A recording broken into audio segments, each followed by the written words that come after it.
You're on. Welcome back, everybody, to another episode of Tier 1 Podcast Live. That's right. It is Thursday night, and it's for the Patriots here in the team room.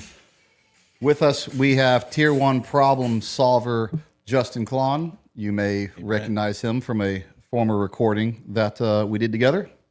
I'm back. Yeah. He's back. Yeah. And we just got back from Soft Week. We got a lot of updates to talk about Soft Week. Good time. All the future stuff coming out. I'm really looking forward to that. On the couch, as always, we have Magnet from Lion Arms. Magnet. And making it all happen behind the computers, Drew Tucker, Hey, guys. Good to see everybody. one and only. Welcome back to the show. Let's go.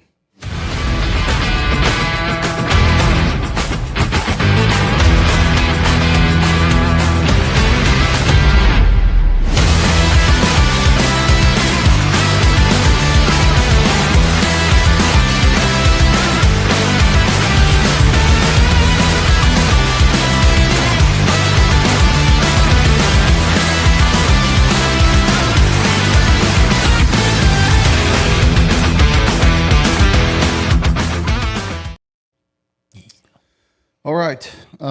There's something I have to start this show out for transparency and integrity reasons. And it's, I do consider this not just a podcast. You guys have proven to be a family and a team. I've called this place the team room, and this is what a close knit team does.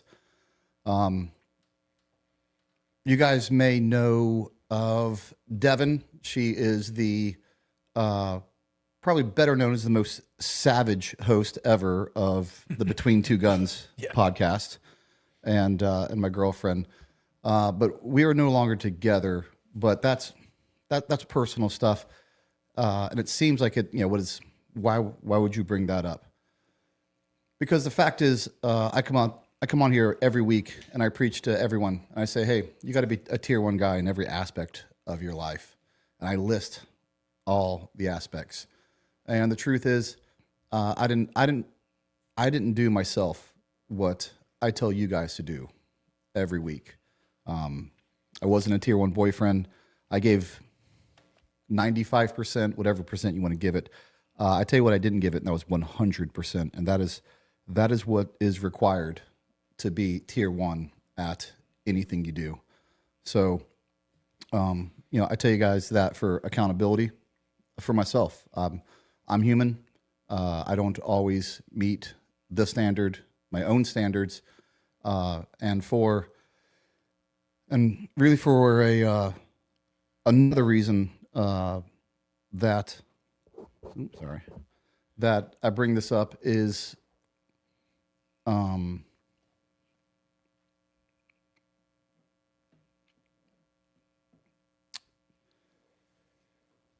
I tell people all the time, I say, hey, it's not that bad things happen to you. I say it's how you handle them. And I didn't handle it the right way. And again, that just comes with transparency and accountability. And what my dad always told me was this. He goes, it doesn't matter what you did yesterday. It only matters what you did today, what you do today, and what you're going to do tomorrow. But there's nothing you can do about that. And so I've chosen to, I have to let it go, and I have to move forward, and I have to be a better man, and I have to be a tier 1 person in all aspect of my life. So I wanted to get that out there. I will try not to bum out the whole episode over it, and there's no ulterior motive to this. She's not even watching the show. This is for you guys, and honestly, it's for me. It's accountability for me to be better. So if you're wondering why I'm not drinking tonight, I also don't want anyone to think that that's something else I don't do, which is tell people not to handle your problems with alcohol. I'm gonna handle it the right way, and that's by putting my faith in God and doing what needs to be done. So, Amen. Good word. With that, let's get on with the show. Let's do it. Amen. Good word, Bryant. And can I just add, Sure. as a guest, and a room full of guys who've made a lot of mistakes and have had broken hearts unintentionally, and done things we're not proud of in a lot of environments.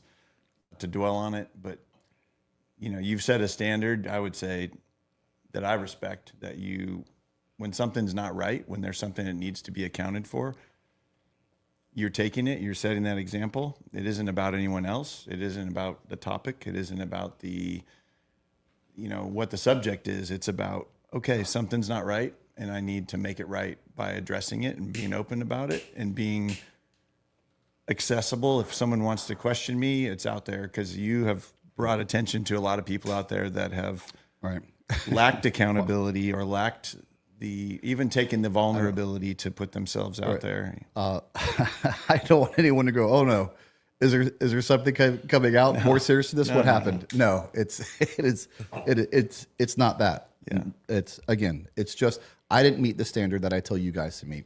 Yeah. And I didn't meet it myself. So let's move on with let's not get crazy. I'm still going to smoke a cigar, with a cigar and a Coke Zero. Well, a cigar never made you make a bad decision. That's true. That's safe. I hope not, because the cigars made me make bad decisions. I would have a very different life, I tell you that. I have up my cigar count to about 10 a day, but I know I gotta weed that back. Yeah, we'll have to rename the podcast around Tier in the Middle. Middle Tier podcast. Let's get to it. Soft Week. Soft Week is always crazy to see the innovation out there, to see what's coming next. This year's Soft Week was unlike any other as far as the amount of technology. There's always technology there, but AI dominated the space, generally speaking. Big time. Drones is good to see a lot of American drone companies. It was really cool to see, all the UAV or the drone boats, maritime vehicles that are out there and what they're capable of. It almost seems like for once, when it comes to that, we're not behind or we're not reacting to something. It's like we want to be a leader and ahead of the curve on that. Yeah, a lot of innovation. And it's been a quantum leap in that space. Yep. When we were talking earlier, you were talking about Ukraine, the Russia-Ukraine situation, and how what we're seeing at Soft Week right now probably would not be as prolific as it is if that conflict hadn't arisen and then played out the way it did, because it's accelerated beyond imagination. Like everything in technology and in the AI space is, it just keeps accelerating. Moore's law used to be that technology rule of things accelerated X amount, and Moore's law has become a kind of an archaic measure now. I still stand that I don't believe our intervention. So in a weird way, our intervention into Ukraine caused it to extend. And the extension of that war is where a lot of this drone advancements came from. It wasn't at the very beginning. It really accelerated out of necessity in that war. Yeah. I still think we could have got the same results by not spending billions of American taxpayer dollars in a Europe problem. Yeah. I still think we should have pushed Europe to handle European problems, and other nations would have stepped up, but they didn't have to because Uncle Sugar did. So I do hate that aspect of it, but at the end of the day, there's a silver lining to everything, and there are good things that came from that. Yeah. And I know a loss of life is always tragic, but as an American, I'm just going to tell you, American blood is more precious than any other nation's blood to me. Yeah, I'll just tell you that. And we didn't have to spill it this time to learn those lessons, and so that is a good thing. The other thing I don't. So those are things I like about Soft Week. The other one, there's two other things. One, I probably couldn't go 20 or 30 feet without running into someone else that I had worked with, someone else I had seen. Huge connection network. Huge connection. We got several more guests coming on, that we met there. So it's a target-rich environment for quality guests. Nice. That's a good thing. Excuse me. There it is. It's alive. I can't even edit it out. Whatever. Real time. I'll tell you what's just humbling, super humbling. The amount of people that came up to me at Soft Week and just said, just real quick, like, "Hey man, love your podcast." Like that was cool. I mean, it's crazy. I mean, obviously, it's Soft Week. Those are our people. Yeah. But when you just look at the analytics and the data, at the end of the day, when on the business side, they're numbers, you know. But you forget until you go places like that. 100,000 views it's 100,000 people. Yeah, those people, Time, energy, right, and they watch intention. and they'll say thank you for for your message, thank you for the stories that you guys put out. Thanks for the way you do it. And I'd say that it part of that is the reason I opened the show the way I did, because so many guys thank me for integrity. And then again, I said I wasn't gonna. It just bleeds together, and It's life, man. but Bring it. It forced me to say, hey, I never want to be a fraud. I felt a little fraudish not living up to my own standards, and so that's the only way I know how to do it is to not shy away from it. So the third thing I love about I shouldn't say I love about it, that I noticed about Soft Week is this. It's such a huge show. I mean, you've been to SHOT Show? Yep. Oh yeah. It's probably just as big as SHOT Show, you think? It seemed like it. That's what I was gonna ask you about comparisons from your perspective of Yeah, SHOT it's got to be and- just as and big as Soft SHOT Week. Show, and SHOT Show is a circus. That place was a circus too. Yeah. But it's a different kind of circus But because it's Vegas. that's right. Well, yeah, it's a different type of circus because SHOT Show is for private industry essentially. It's for civilians and Consumers. consumers. And it's shot meaning bullets, bows. Right, and they'll have hunters, technology all there. the thing, But blood what- sport. But what I want to get at is Soft Week is for the boys. It's for the boys going to war. And so if I see something stupid at SHOT Show, I don't care. If you want to buy it, it's your money. Yeah. If I see a company that has government contracts having a product that I don't believe is good for the boys never asked for it. It's not aligned with a certain mission set, and it looks like it makes you wonder who asked for this. Right. How did you get a contract? And everyone knows I'm not a conspiracy theory guy, but it doubles down on the fact that I do believe there are a massive amount of contracts that are getting signed because either someone is getting out and wants to work with that company and give them a contract because that's going to be their next civilian job when they retire, or just out of relationships, or even worse, someone in headquarters thinking they know what the boys want and is like, this is what the boys want. I know it's best. And not getting input from the ground up. And that disgusts me. And there's just too much there, to be honest with you. Yeah. As an end user, you see that through your filter, and you can't unsee it because you're the one getting sent to bring that to the target, more or less. But I think part of that reality is when you have these AI models and you have so many large language models, the Claudes, the Groks, and then they're in the Pentagon. So everybody at their desk who's got time is like, hey, what would be the best tool set to attack this or to do that or to defend this? And then the AI is mapping the internet. It's using sci-fi. It's using shows. It's using comic books. Who are they friends with? Yeah, exactly. all the patterns, and then it's spitting out these outcomes. And then you have a bunch of people in a room who've never been doing the job, and they're going, this makes sense to me.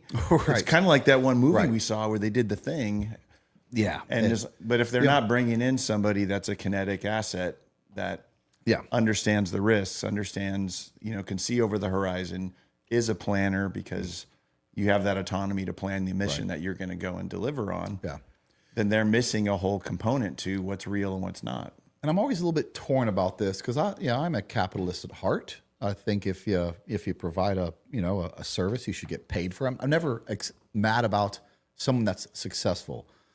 But once you start dealing in the government world, when I see certain companies renting out massive yachts to go, to go on a cruise. I'm like, how are you gouging, are you gouging the taxpayer? Yeah, for a lavish lifestyle, and again, I don't know how to correct that. I don't know what's right. Can't you saw it? It's not. Yeah, it's. Saw it in person. I don't know. Yeah, that's it's a little bit of a struggle to deal with because it's if you're a large company that's doing hundreds of millions of dollars, of course you have profits. You can spend on whatever you want.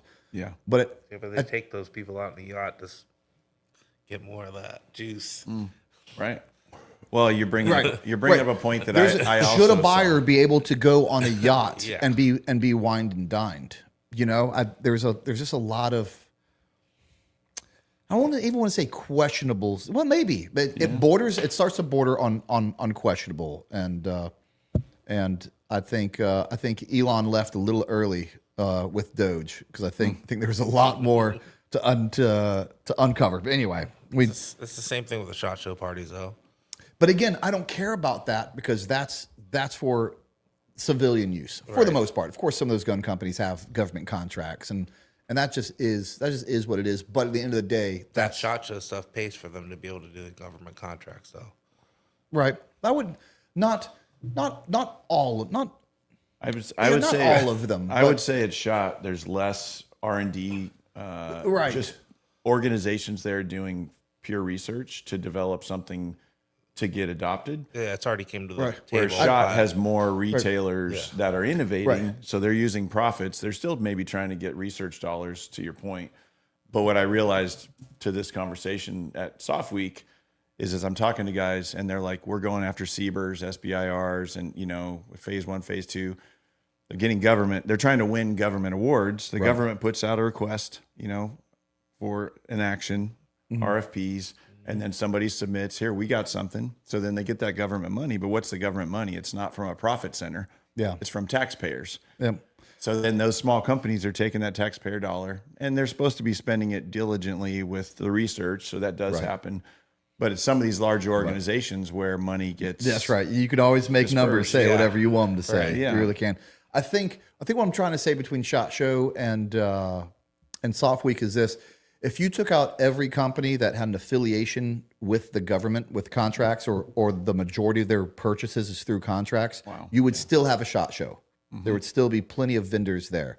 If you took that out of Soft Week, I don't know if there would be a single vendor, over at Soft Week. So There'd be Samsung up there. I bet they have a government contract too. Probably right. Phones. Let's right, yeah.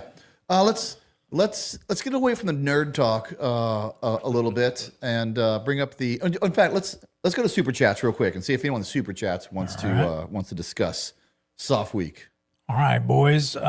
Coalition as Hat says, during peacetime, is it common to retire from or even enter and exit Delta without seeing any combat? No, be very rare. And then he's back in again and says, did the A team boys let you come along for the briefs and the walk up? Yes, they did. It was awesome. I have so much respect for those guys.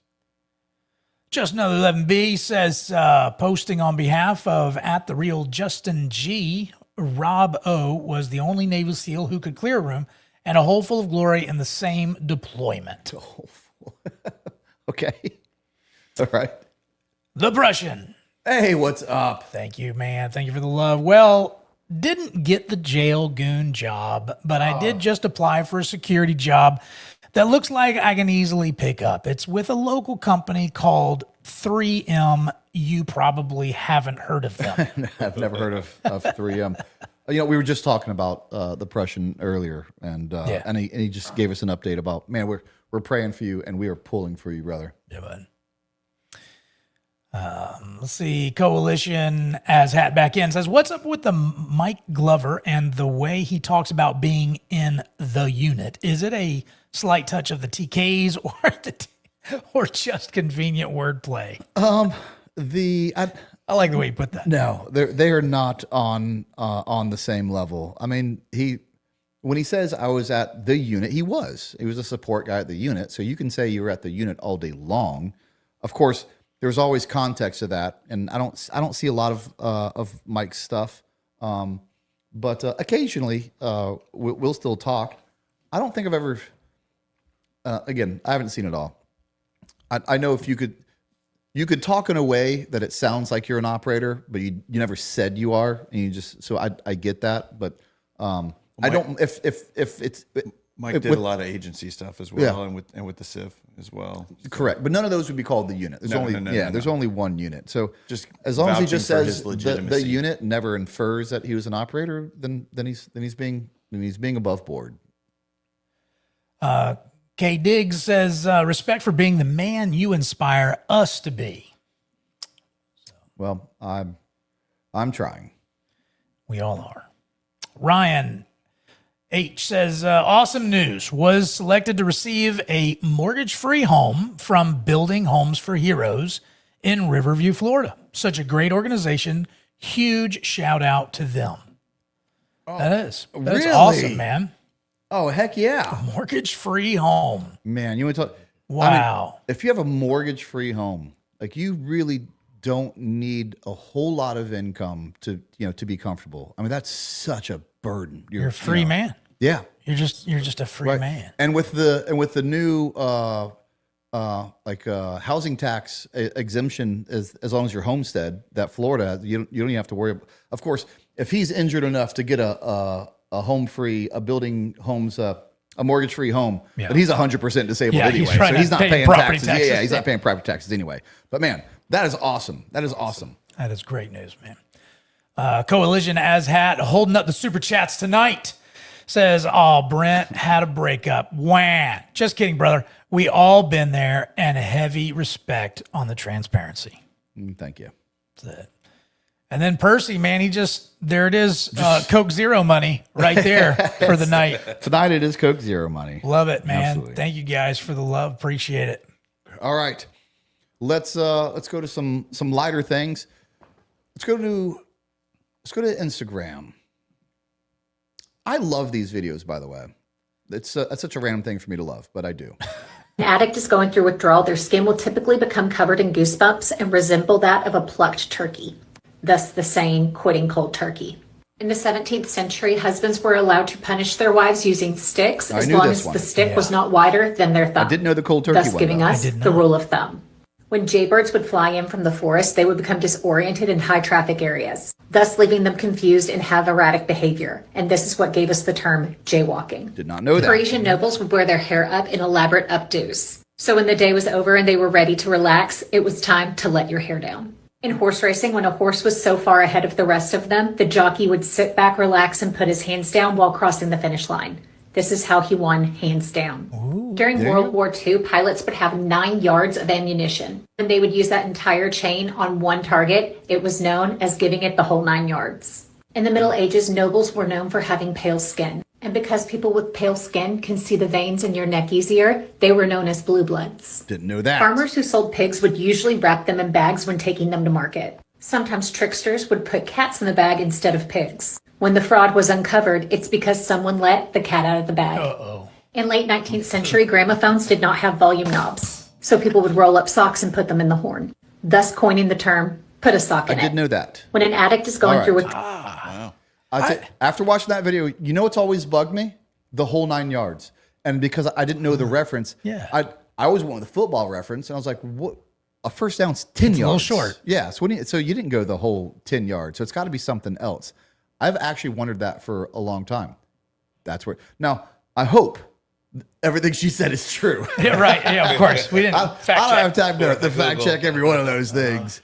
But I love finding out the origin of sayings like that. Because we say it all the time. And But we don't know where we got it right. from. Yeah. You say it like you know what you're talking about because it's just Normal, yeah. it's just common usage. But if you ever Heard got it your asked, whole life. You heard it your whole life, don't know the source. Right. Which makes you feel dumb if someone were ever ask you, "Oh, you just said that? What does that mean?" I don't know what it means. Why are you saying things you don't know what it means? Because my grandpa always said it. And I trust him. That's right. And if he said it, I'll believe it. I mean, I would have put money that hands down would have been like a card playing reference or something like that. Exactly. You know? I've heard that several times. Doesn't mean it's true, but that's the jockey thing. Yeah. I've heard it several times. So Like going all in or whatever. all in like that. That would be a card term. Gotta be. Yeah, for sure. Poker usually. Until you find out it's a jockey. Yeah. Or it's a porn reference or something. Oh gosh. Sorry. But that's what I mean of sorts. Like that you better know what you're saying, because if you don't know what it's really, an origin story from, then you might want to watch out, because someone does. Or you take your favorite national statement and you go to another country and you say the thing that's common, and they're completely offended because you're like, what did you just say? Exactly. Yeah. If you guys got any comments about some weird things that you don't know the meaning of it, let us know. Drew will look them up. And if you do know some fun facts about some sayings, send them on a super chat and enlighten us. So a couple weeks ago, I was hanging out with Lord David, and he was telling me that in the UK, if you do this, that's offensive. This is okay, Oh, but don't be doing this. That's like giving somebody the middle finger. did not know that. Yeah. And I spent some time over there, but then again, I don't do I don't really do that. yeah. either. This one's usually safe. Yeah, that one's pretty safe. Yeah, Shaka bra. I don't. I've never really gotten that. The like throwing up. I'm not talking about gang signs, but like the hand signals in photos. Stole it from me. It never ages well. It's never cool to throw up any sort of hand signs. Now I point. I do. I will do this if anyone, like at Soft Week, if someone wants a photo with me, I always point at them to really just as a little bit of a humble thing to be like, hey, like This is the man. Yeah, this is the man. Yeah. Like but it's never Right. hand signals. Just don't do them. Yeah, don't even that one. Don't unless you're on a surfboard. I'll give you that one. If you're on a surfboard, I'm going to give you that one. But there's very few circumstances you need to be throwing out any. Hey, bring the aloha wherever you go. Come on. Once it's on the internet, that's it. Right. Right. Yeah. Yeah. I assure you, it will not age well. You'll look back at that photo and go, Everybody right there. let's see. I don't know if it's going to come right back to it or if it's going to come back into. I have to I'm probably guessing we're going to have to rejoin. Well, it doesn't say it's saying in stream as an option, so that means we're Nope. still streaming. There It we says go. We're back. We're back. So I'll be All able to edit that. Man, I hope you guys. We only lost a little bit of people, but we'll hopefully get them back. All right. Where were we, Drew? Remember? Does anyone remember? Possibly doing. We were Sure. Let's. talking about different things. Oh, balls to the wall. You know what? And of course, I didn't know what it meant, but it didn't seem like it was what it doesn't seem like necessarily a good thing, right? Usually it's going all out. Right. But where'd the balls come from? Right. Like, what balls are you thinking about when they say balls to the wall? Here's where it's from. In aviation, there is a ball on top of the stick for acceleration. And so if you want to go all out and go fast, you take the ball of the acceleration and you push it to the firewall. Hence, balls to the wall. Yeah, if you got two engines, you got two balls on the you go. sticks. There you go.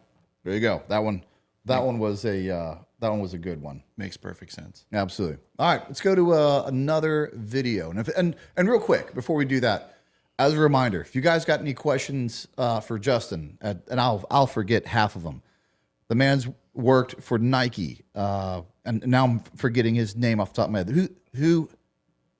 DARPA agency. No, all that stuff. who was the creator of the Jordan shoe? Oh, Tinker. Tinker. Yeah, we should get Tinker on the show. Yeah, absolutely. Worked with Tinker. Worked with Nike. Did you end up working with Reebok? No. No, okay. Sorry, I remember that part of the story. I don't know if you actually ended up getting that job. No. Lulu Lemon, Harvard, DARPA. We didn't get into the story, but besides Kanye, you worked with some other stars. Athletes mostly. Paltrow did a lot Yeah, of that's right. Gwyneth business stuff, Paltrow. yeah. That we didn't get into. It'd have been a 6-hour episode to go through everything you've done. But the man has worked with some of the best, and that is why he is here. And he has some funny stories for all of them. Past that one, Drew. This is another. This one kills me right here. Talking about, I put this in there because it kind of connects from, I didn't know what certain sayings came from. And now I look at this drawing and now apparently I've known this the whole time, but I've bought it at face value like a big Did you dummy. know That's it.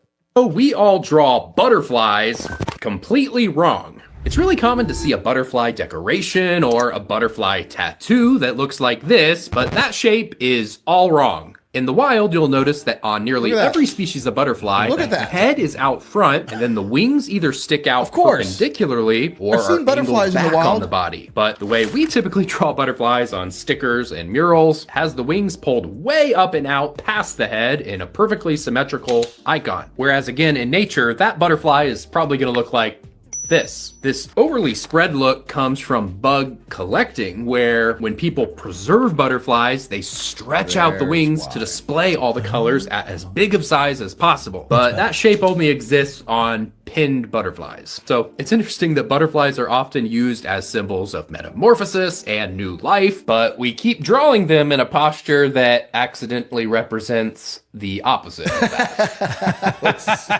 It's a sticker. Yeah, make that.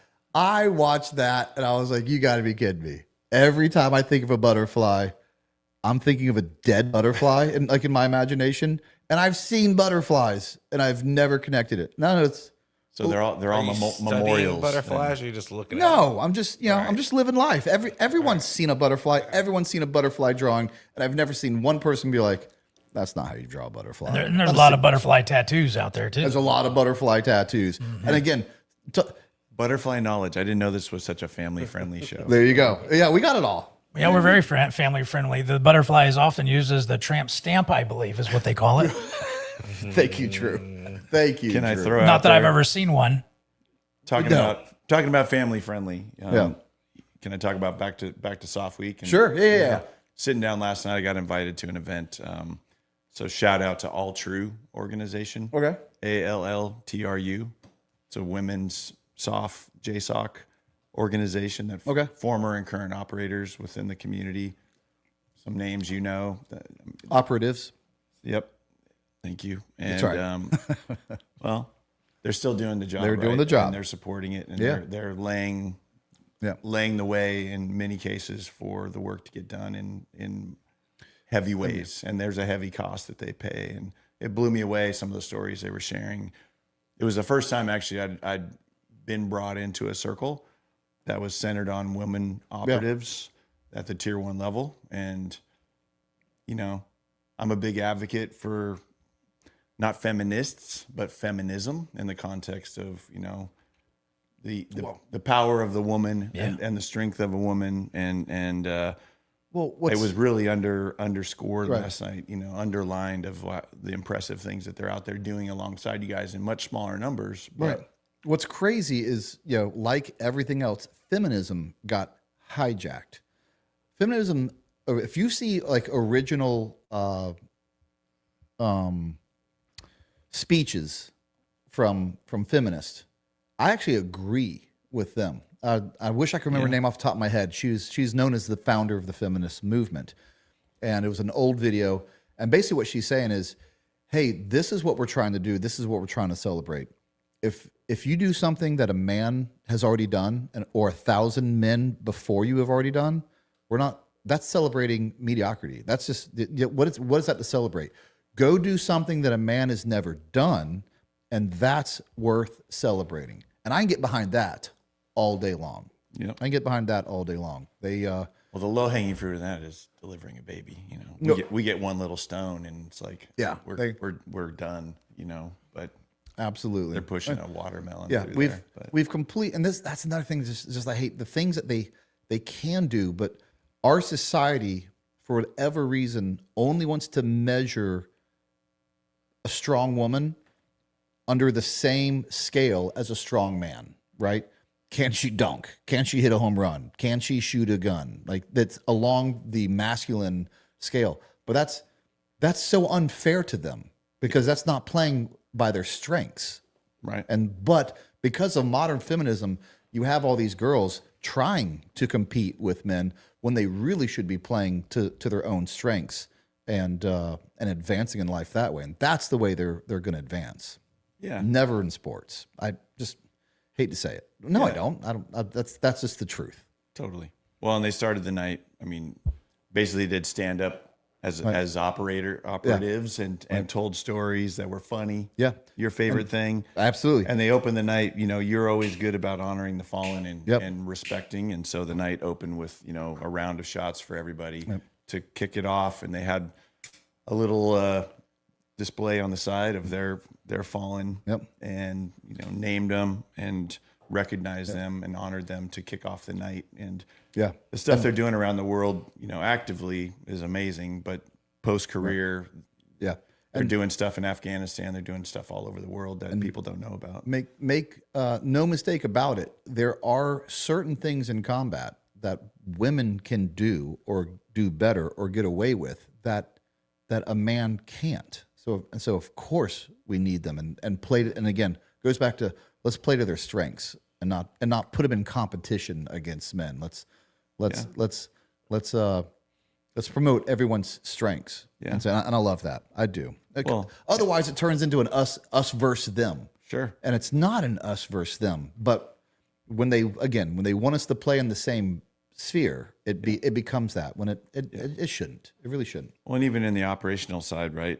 If a team has a breacher or the recce guy or whatever, assaulters, medics, everybody's got a role, and some roles are better applied for a different build, a different ability of endurance or speed or agility or strength, Or even a different look. or a different look or age. Even when you get into the agency stuff, it's like Yeah. hey, where do I want to put somebody to do something, and how do they blend in the most? Absolutely. And so having that skill set and capability, it's totally adaptive to win. And Right. It isn't about an us versus them. It's about what's the best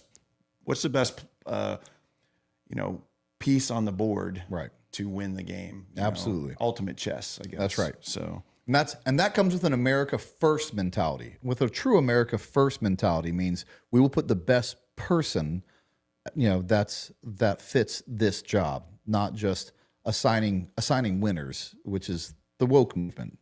So, yeah, absolutely, yeah. So anyway, shout out to them. absolutely. I'm true. glad you brought that up. Actually, glad you brought that up. Everybody see who passed away today? Who? Kyle Busch, The NASCAR 41 driver?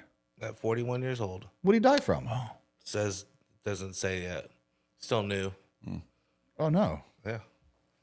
you big NASCAR fan, or just came across your feed? Came across my feed. Yeah, I grew up But here. still, I went to the Daytona 500 once, and I only do it stayed once. for like the first 10 laps. It started to rain, and It was just and getting we left. interesting then. If it was Yeah, starting I know. to rain, come on. Trump showed up and did the initial lap and in the Beast, and they were playing the Foo Fighters. There Goes My Hero the whole time during the lap. And of course, that's Trump's people. Everyone was super excited to see him go do that. But again, it started to rain, so me and Devin were like, we don't care that much. Let's go bar hop home. Back to super chats. Drew, what do we got? All right. Our boy Panieri says, disappointed to see you drinking a Coke Zero. Here's some Pepsi Zero money. I don't mind Pepsi Zero. Oddly enough, I don't like Diet Coke, and I don't like Diet Pepsi. I'm a Coke Zero or Pepsi Zero. I'll take Pepsi Zero over Diet Coke. But no, I like Diet Dr. Pepper. I do like Diet Dr. Pepper. It's not my go-to, but if for whatever reason, if they don't have Pepsi Zero and they don't have Coke Zero's first. Yeah. I'll go to Diet Dr. Pepper for sure. I can't do Diet Mountain Dew. I just can't. Oh man, I used to weird. live on Can't do Diet it. Mountain Dews. Smash diet. Yeah, I used to live on them. I used to call them a poor man's energy drink. Yeah. Well, what you got there, Justin? Well, the one question I feel like I do get this a lot. Why does this guy Justin talk about the military like he served? And I didn't serve, and I've never claimed that. But being adopted into or getting accessed into the SOF community, JSOC, I'm always open. That's why I wrote a book about it as being a problem solver. Right. And my ability to get access, whether it was in the intelligence community at the agency at a director level, on DARPA stuff for TBI for end users or different sensors. I'm a problem solver. I have a big network. I try to listen. I try to assimilate what the needs are. When I'm on these podcasts with Andy or you, or, it's, if anything, I was a support guy would be maybe a better way of modeling me in that environment. But I wasn't even a support guy, because support guys are dedicated assets, or women that are in the building. I was an outside problem solver that had a lot of excess and a lot of trust built in being brought to tables to talk about things as an outsider. Had a lot of exposure to a lot of solutions, and what could I bring to the table? So, trying to be transparent and honest about. No, I'll give it to you. I'll rebut that with this way of thinking. I think it's more like a sports analyst, right? You're a sports analyst. Like your job is to study something, and because you studied it, and in that environment, and that was your job to be a part of it and analyze things, and they speak on it. So I don't hear. No, that's actually not true. Sometimes people do it, but rarely do they ever tell Stephen A. Smith, "Well, you were never in the NBA. Shut up. Like, what do you know about the NBA?" Well, Stephen A. Smith knows a lot about the NBA because he was an analyst. And I think that kind of fits you. You never claimed to be a player. You never claimed to be a shooter, but you were there as an analyst to some degree. So sure, you can speak about it. You were there. You looked at it. You lived it. You lived right next to him. You saw things, and you saw things through your own lens, which is what's important. Sure. Yeah. Well, I'll take that description from your mouth to my ears. Okay. And I'll use it because. Well, remember, Paneri is Donnie, so that's where the Pepsi joke came from. Okay. Because that's all I did when he came to the U.S. When I replied back to him, I said, "Yeah, Brent, off the cuff." I probably didn't catch that. So I wonder where off the cuff came from. Maybe the chats will help us out with that one. Off the cuff. I don't know. Magnet, can you let us know what off the cuff comes from, just in case? All right, what else we got? Jane Goodall with chimps. That's a funny comment. I was Jane Goodall observing chimps. I get it now. Yes. Thank you for that. That's hilarious. David Chamberlain says, "Hey, gents, please offer a prayer to my friend, Sergeant James Smigla, who passed away Sunday at 42 years old after a hard-fought cancer battle. A United States Marine Corps vet and 18-year law enforcement. He was a great friend, dad, and man. Rest at ease, brother." Absolutely. We'll be praying for him, his family. As you get older, it even though I didn't even know him, it still hits really hard, because I'm 46 now, and then to hear someone died of something like that at 42, it just makes you realize, like, there's 80 and 90 years old is not guaranteed. No. You don't know how long you got. So it goes back to live the best life you can, because you don't know if you get a chance to turn it around. Chad Ruck says, "Hey, Burnt and Spew, 50 for the Fallen is doing a route recon in New York City, June 11th. All are welcome. Reach out to 50 for the Fallen and join a whole route recon. And of course, we'll be there for the September, whatever route they figure out, or if they confirm that route, we'll be there for it. Drew, speaking of that, the last guy was 42, died of cancer. That reminds me of the GoFundMe. Okay. That you talked about. Of course, I never really want to talk about transparency. I'll tell you exactly how I get these decisions. Sometimes we get asked to do a lot of things, and I love the do good stuff that we do. But sometimes the fallout of that is now everyone sends you a message and says, "Hey, can you put this out? Can you put this out? Can you put this out?" And now you feel kind of like a jerk, because then you have to decide who you're going to promote. Now you're picking winners and losers. Yeah, and I absolutely hate that. And so Drew came up to me right before the podcast with another one. And again, in complete transparency, when we started talking about it, I was already thinking, no, we're probably not going to do it. Like, we have a lot of other things. And he tells me about it, and I'm like, yeah, we're absolutely going to do that. Why am I like this? Wait to hear it. So this is something we want to show you guys. And after hearing it, there was no way that we weren't going to do it. Well, let's see. Share this. There it is. Let me know when you got it up, Drew. There we go. Yeah. All right. Drew, if you can, maybe it's a little bit bigger on your screen. If you can read the description of it for everyone. All right. So let me get this privacy thing. Okay. This is Jason Preston. He's former Army Ranger, law enforcement in Chicago. Even his partner in the PD reached out to me to verify his story. He says, "Hey out there, my name is Jason. I'm a U.S. Army veteran of Iraq and Afghanistan and also Chicago PD veteran. I am pleading for your help. I am a single father of 2. My daughter's 5 and my boy just turned 7. Last year, my son started having some medical issues and I prioritized his medical treatment over everything else. We survive off my VA disability and it doesn't stretch very far. Now our home is at risk and I'm trying to keep a roof over my children's head. I am asking that anyone who sees this, please find it in your heart to contribute even $1 and share the link as much as possible. Please help. God bless." And so he's got 2 autistic children and one with some significant medical problems. And I believe what I was told by his partner is that his wife checked. She left. It was just too much. Don't know the details for that. So he's a single dad. Drew, go scroll down and go to the description of it. Scroll up then. So if you go to GoFundMe and you search Army and Law Enforcement Veteran Needs Your Help, and that is what I am doing right now. If you search for that, you will be able to donate. He has $100 raised. That is absolutely ridiculous. It's ridiculous. There's going to be 10 to 20,000 people watch this live, and if everyone donates $5, I'm not asking. I'm not asking. Hey, send me super chats and then go send that a big amount of money. There's no need for that. If everybody just goes and sends him $5, we can crush that and we can help someone. I'll be doing it tonight.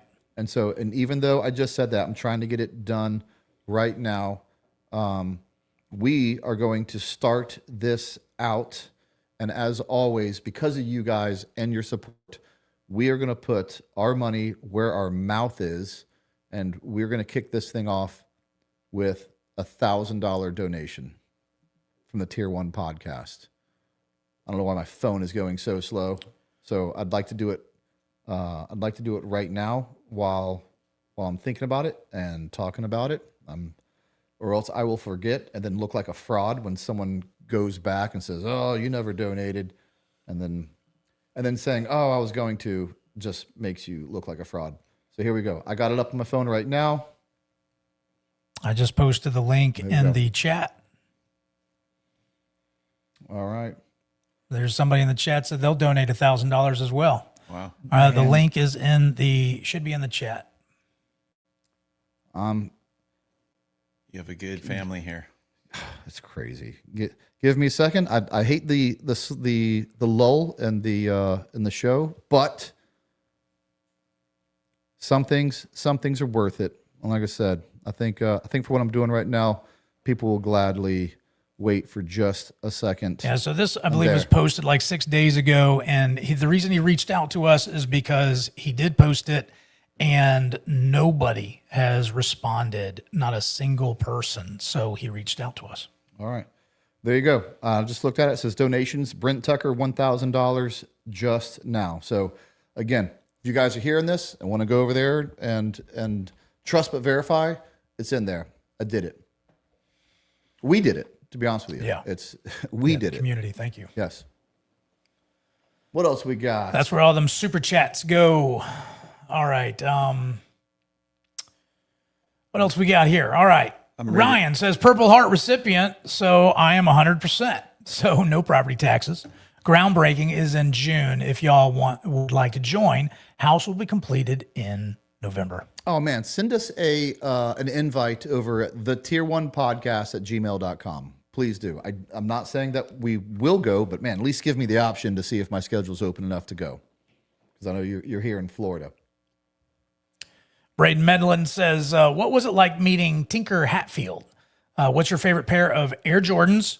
Why is it the 12s? Do you keep up with the number of Air Jordans? I don't even know where they are now. I think 30, somewhere close My, to that. my son could tell you. He's enamored by Jordans. He's like 11 years old, and he's constantly sending me Jordans to buy him. And I'm like, no, you have like 3 pair. Like how many pair can you have? Well, that's a generational example right there. It That's is impressive, and that's why Nike is as terrible as they were doing right now. And we talked about it last show about many things you can judge them harshly on. You know, the fact that they create these legacy products that shape culture, shape sport, whatever. You know, and I mean, my favorite pair probably is the 3, because that's the first one that Tinker designed. And to me, it's fairly simple and understated, I guess. I like it. Yeah. I'm not a big basketball shoe guy. They're too thick and clunky, and it just never was for me. I like the Kobe line quite a bit because it's a lot more athletic. Yeah. My buddy Eric Avar designed all those, you know, rip Kobe. But you know, when we talked about it last time I was here, I mean, I'm pretty sure I think I could get Tinker to come on the show. I don't know if people would be interested in that in this audience. Would love that. But Tinker, you know, he loved coming out to the unit, and you know, we did a couple days out there as kind of a VIP guest, and went to dinner and Sopines and different stuff, and so he got a lot of exposure, and it was made a big impact on him, and it in many ways it changed the way he valued, you know, the access and ability he had to participate in that, I guess, you know. And that's, I think that's what the exposure, when you are talking about your prior career or other guys, and people have a difficult time with that exposure because it's supposed to be the quiet professional or whatever. Yeah. You know, and I met a UK Tier 1 guy this week. Okay. I'll just say shout out to Baldy and leave it at that. But and 34 years in service, you know, with a few more to go, he said. And one of the smartest, wisest guys I've come across, who understood the inside, the outside, the civilian side. He's an intermediary now. And by my observation, he really understands it. But what he said to me was, the more special you are, the less special you act. Yeah, that's true. That's true. That's a good way to sum it up. And I thought, wow, that's profound, you know, and very British in many ways, you know. It is. And so they have a great culture. But I mean, if there's a response here that people care about it, I mean, you know, I'm definitely happy to go and sit down and basically make a good pitch. And, you know, Tinker's getting close to 70 now, and he's doing a lot less travel and a lot less stuff. But I definitely chaperone him like as a friend and say, hey man, I'll make it easy for you and bring you out here and let him sit down for an hour or two. I'm sure you'd love it, you know. And if anybody in the community were to ask, it would be you from the unit where he spent time, you know, trying to solve problems. Do you think you would make me a Tier 1 shoe? Shoot.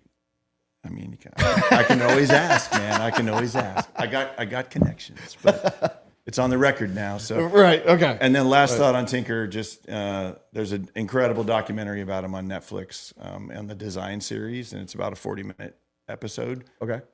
And it just captures him to a T. So I can't recommend it enough. And I will watch that. And when I was with him a lot in that time, it kind of captured, it gives you a glimpse into his life. And when you're on the outside, you're thinking, is his life really like this? Yeah. Is this really, because he goes to his beach house and he designs and he goes surfing, or he goes and gets on his electric bike through the dunes. And it's like, not because he's playing, but because it's like, I'm going to put my head down and grind and work. And then I'm tapped out. I need to go recharge. And this is my recharge. And so everything that's in there is like, really, it is a glimpse into his process and everything. And it's pretty profound. I think people would enjoy it if they have any interest in that. How accurate is the movie?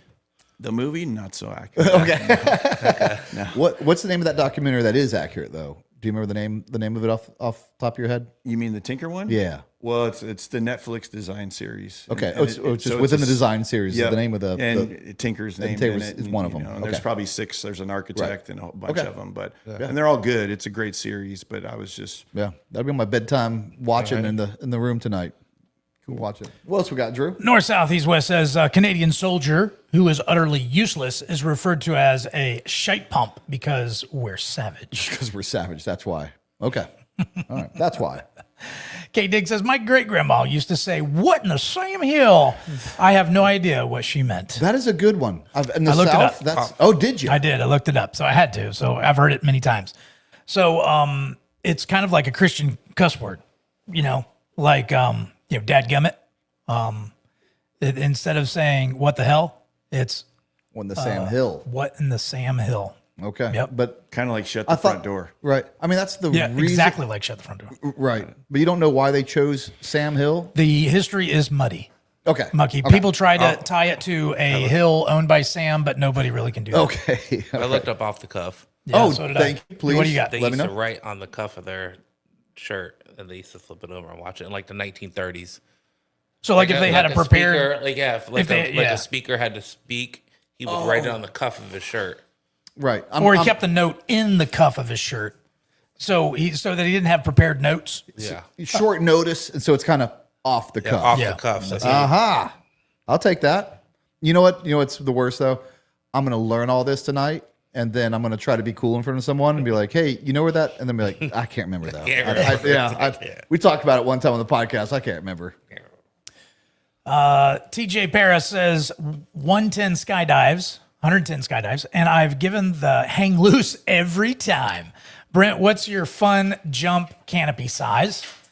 No judgment. Here for the dive. Swooping is not worth it. No, it's not. That is true. I said you better be surfing.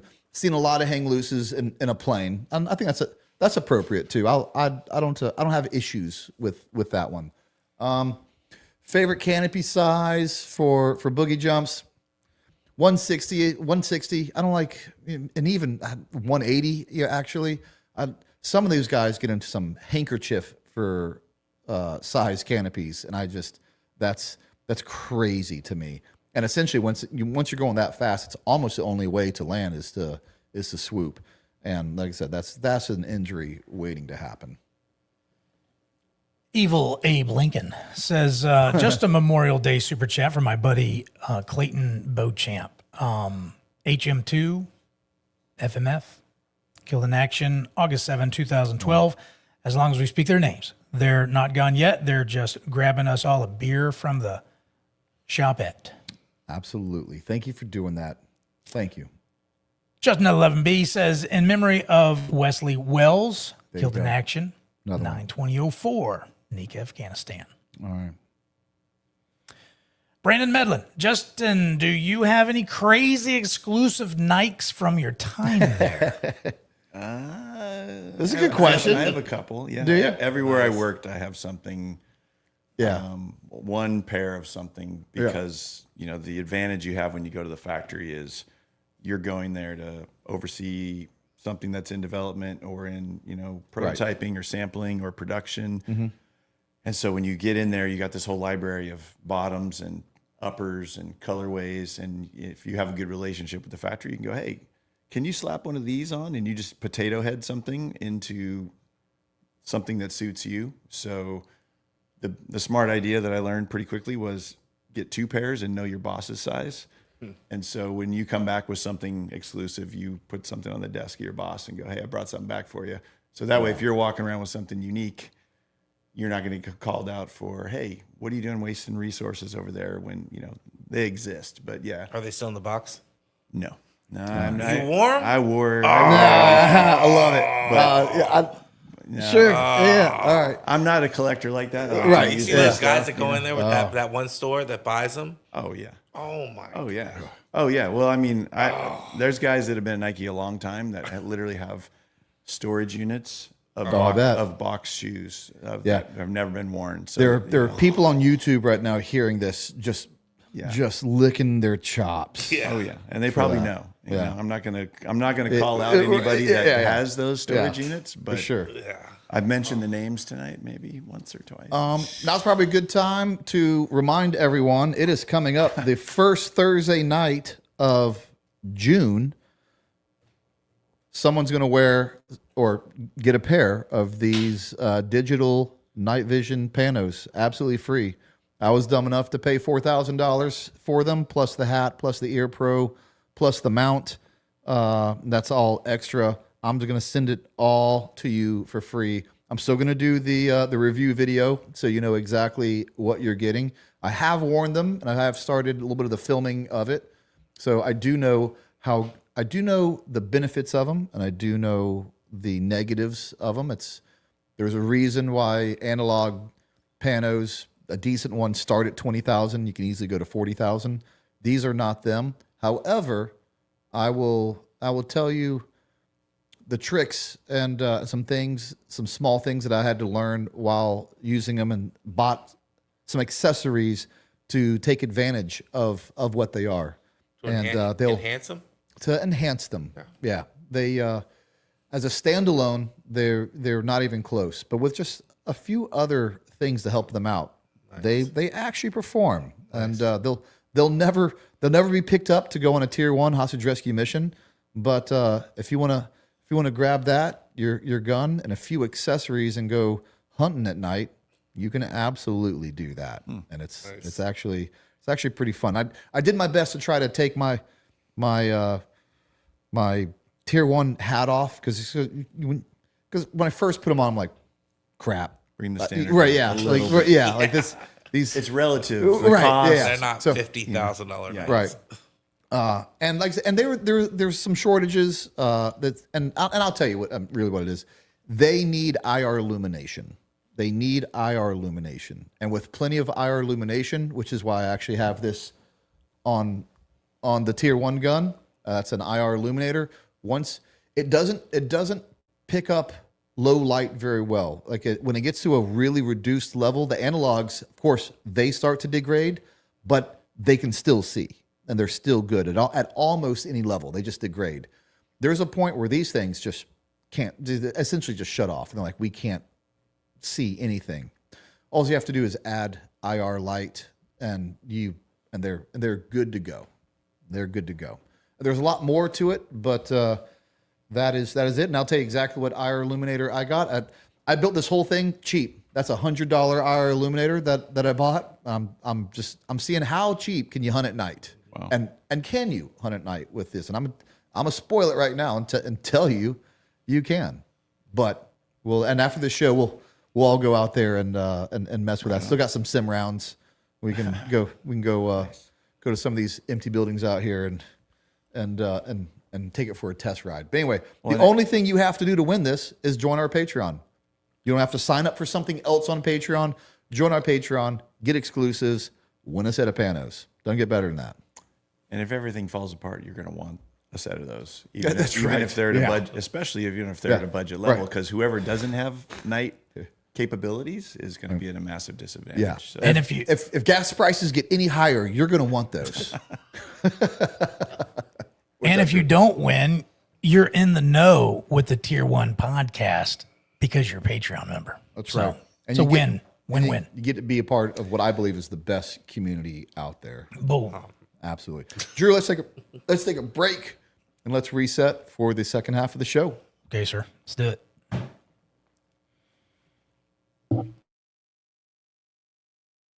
We are more than makers of steel. We are brothers in craft, bound by purpose and forged in pride. Every blade we shape carries the weight of the hands that built it and the hearts that will wield it. Brotherhood Blades stands for those who refuse to quit. The protectors, the workers, the doers. We forge with integrity, we carry with pride, and we stand shoulder to shoulder with those who live by the same code. Brotherhood Blades, forged in freedom, carried with honor. wow, that's a good, amazing response. Yeah, I can see Brent's. Oh, It's not there. sorry, guys. It should be right above. Yeah, that's why he was asking, did you do it? If you've ever been to any of my tactical training classes, then you know how adamant I am about the use of white light and the importance of a quality, high-powered tactical light. That's why I use cloud defensive tac lights. You can't hit what you can't see, and neither can the bad guys. Clearly identify your target and simultaneously overwhelm his vision with hundreds and even thousands of lumens. Get serious about defending yourself and your family. Go to clouddefensive.com and use promo code Tier1 to get 30% off your order. That's right, 30%. You won't find a better light than this, and you won't find a better deal than this. $100. almost 19. Revenge is an act of passion. Vengeance is an act of justice. Injuries are revenged. Crimes are avenged. Almost a century ago, big pharmaceutical companies re-engineered medical school curriculum and faculty with one goal: putting profit before progress. Anyone pushing back against the medical matrix they carefully crafted was threatened, silenced, censored, financially ruined, or worse. They are the problem. We are the solution. You're clear to engage. Initials Mike Juliet Alpha. You're clear to engage with weapons. You're clear to engage with weapons. Talk about see how far away he is.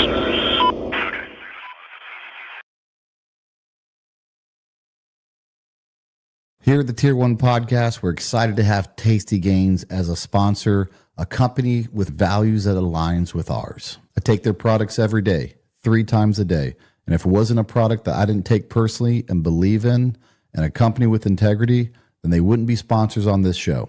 Creatine helps the body produce more ATP, which is an energy molecule that your entire body runs on.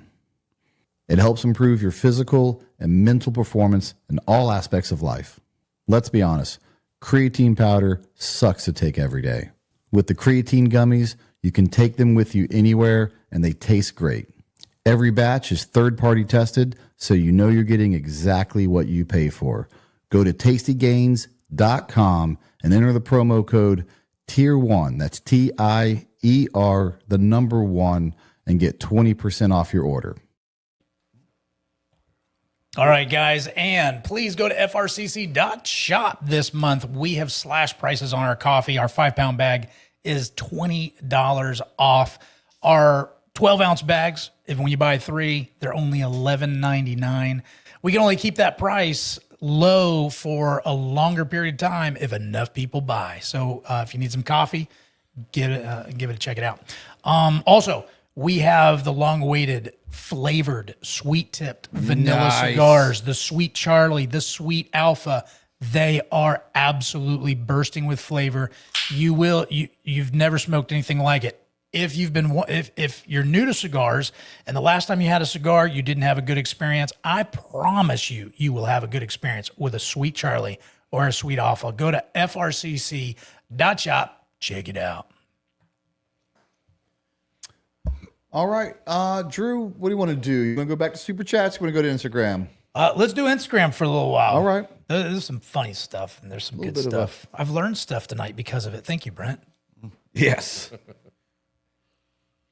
Which one you want to do, brother? The show is educational. Let's go to that one right there. See what this is. Yep. Okay.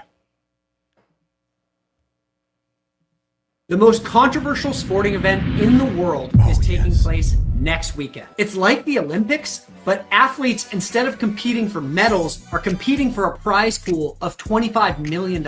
In the Olympics, there are really strict rules on which substances are allowed and which are banned. But at this event, anything goes. I'm talking about the Enhanced Games. Taking place in Las Vegas between May 21st and 24th, this is one you won't want to miss. It's different than other sporting events in the sense that it's not just athletes competing, it's athletes with teams of scientists and doctors competing using substances under medical supervision. There are events across weightlifting, swimming, and track, and these teams are trying to come up with the best possible protocols to enhance human performance. Individual events have prize pools up to $500,000 and additional prizes for athletes that can break world records. With basically any biological enhancements on the table, critics are calling this the doping Olympics. But proponents are looking at this as an opportunity to test the limits of human performance. Regardless of where you fall in that spectrum, it is sure to be interesting and entertaining. I'll be there myself, not competing, but covering the event live on X and YouTube and sharing some of the coolest things. All right, that's good enough. I like that. All right, jeez. Drew, start a poll if you don't mind. Okay. Ask the audience if they're for or against the doping Olympics. And Justin, what say you? Man, I love this question. We've been talking about this for a long time, 20 years, you know, I mean, working in your world. And we used to have the conversations because, you know, like one of the questions is, why does this guy talk like he served when he didn't? We answered it earlier, but I'm there to be a part of the conversation, to bring in an outside perspective. And one of the things that came back a lot was how do you optimize the operator, like in a human performance standpoint, you know? And, and if you had medical supervision with everything that was available for what's termed doping, but it not in a negative term, it's just basically what supplements can we use? You know, Gatorade's a supplement if you're just drinking water, you know? And so now I'm not trying to be facetious, but where human performance is everything. So, you know, coming at the time from sports industry and going, hey, doping is illegal. So it's, you know, what are the limits of natural? That was always a conversation. But then we went into the operational community, you know, and NSW is a different environment, right? There's a lot more, there was, you know, most of the guys talk about, there was a lot of drug abuse in the context of performance enhancers, you know, kind of a thing. It was not, there was windows and waves of it, not as a constant, but the conversation always came back as if you're sending guys to fight for freedom or to face death, you want them to be maximized. You want them to recover. And if tools help them recover faster and perform better and or move faster and be stronger, we talked about tenths of a second. It's not about a gold medal or world championship. It's about life and death. And so everything that could be available, you know, from medical supplements should be explored, right? And it isn't. And talking to 2-4 guys that are medics and they get called docs on the battlefield their entire careers and having those conversations with them in the last, I would say 5 to 10 years, there was more exploration on optimization for nutrition and, you know, recovery tools, but not into the gray zone per se. And those guys still agreed that how do we just keep getting the most without shortening lifespans? But, so all that said about this, you know, over the last 20 years, we used to talk about like, man, my conclusion probably 15 years ago was I want to see an Olympics or a world championship where there's no holds barred. But here's my caveat. If the gold medalist or the champion dies in the say 5 years or 10 years to follow, you pick the year. Right. And and the death is from something like blood doping or enlarged heart. You know, or just things that would be related to excessive abuse of things that are not natural. Then their record or their championship gold medal or whatever is taken away because someone that is like, I'm going to do the most incredible performance ever seen by humans and die afterwards. To be to make that my legacy because I don't care about it. Then, you know, that's great entertainment if you want to go there like the Roman, you know, gladiators in the arena. I don't want to see that. I want to see someone who wants to push a limit, which is fine. That's what Lance Armstrong did. That's what they did in professional cycling. They you know, they push the limits of man and machine and performance enhancing tools. And a lot of cyclists died in that era. They had to sleep with blood spinners because their blood got too thick and their heart would stop in the middle of the night because they're blood doping, you know. So in this arena, I think it's incredible. I mean, I think it's going to be really interesting and exciting, but I wish that to have some kind of an encouragement of don't just take the complete lid off and become a freak of nature and die a month later and have done the most impressive feat known to humanity because, you know, you were a farm-fed monster with a big frame and you could handle all this drug load to build the biggest muscles, the strongest tendons, you know, all the things. There's still got to be a filter, a lens, a limitation of common sense is my long-winded answer. But I love the self-realization there. Because Magnet, you have 30 seconds or less to answer that question now. Well, I think we have all these Hollywood movies. Oh, we have all these Hollywood movies, Super Soldier and all these other things that you want to push the limits, and you keep talking about robots and stuff like that on the battlefield. Why not make the soldiers a super soldier and enhance their doing that with their limits to what we're capable of doing. Right. So it's morphed because the question was, what do you think about the doping Olympics? No, I think think we're talking about super I think soldiers. it's great. You'll be able to figure out what they can and cannot take to their limits to push them to the best capability they are. They're so here's my take on it. Ask me, Brent. Go ahead, Drew. I'm for it. No way. Go, That's, Brent. what? There you It's go. unlike you to have a short answer, and I love it. I love okay. it. You keep me on I my thought toes. you'd like it. I do. I love it. All right. Here's the deal. We should absolutely keep the Olympics clean. And if you want a true gold medal and a true world record, you have to do it clean. That's for all the marbles. Yeah. The doping Olympics for entertainment all day long. All day long. You'll never hold a real world record. And I don't care if you die 30 days later of a heart attack. And science. Send it. If that's what you want to do. Send it. All right. Because at the end of the day, one shows us what the human body can do, naturally, and that should be the standard. I don't care about steroids in combat or anything. It's different because we're talking about defending the nation's freedom. There's nothing should be fair in that. So that's the only way to make it fair is to say all natural. But the entertainment side, this thing, I can't wait to watch it. I want to see absolute world records destroyed by mammoth men. I do know this. The guy who founded this I believe he's an Australian swimmer who was a sprinter, and said he'd give him $1 million if he could break the world record, but you can do whatever you want. Yep. And so I watched it on a YouTube video, and he came in. They showed like the side by side, him natural and him now, and he's jacked now, and he actually swam slower than when he was all natural. So of course, there's going to be certain things that actually can be a little bit of a disadvantage. Now, obviously, he was taking the wrong steroid because there are steroids cyclists are taking, performance-enhancing drugs, and they're getting faster, not bigger. But they'll figure it out. Yeah, I can't wait for it. Yeah, metabolic, clearing your lactic acid so you don't get seized up from lactic acid overload. All the things. Yeah, that documentary about that cyclist that got the. What is it, Russian scientist or whatever, they got in trouble. That documentary about him, and he was doping him up. Probably Dr. Ferrari, It was one of the, yeah. Who's he doping up? Some guy that just wanted to cycle and try to break records or whatever. Yeah, but I say the same thing about professional sports. I say, hey, sure, we should probably have an all-natural league, but give me a Major League Baseball league where everyone's 300 pounds and jacked and can throw 110 mile an hour fastballs and hit 500-foot home runs. I'm watching it. So I'm all for this. Give the people what they want. And can I throw one more piece in there? You can. A little more out of bounds even. I would say 10 to 15 years ago, when I was working on some DARPA projects, the conversation came to me because of this type of conversation working in your space.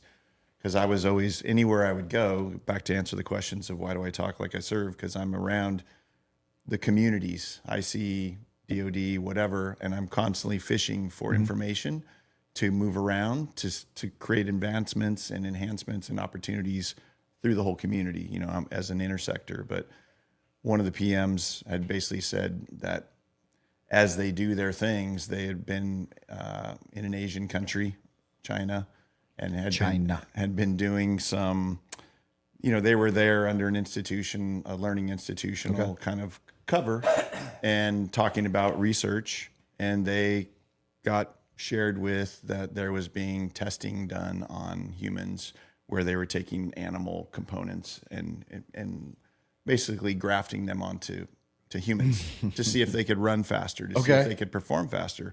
Did it work? And they were getting results.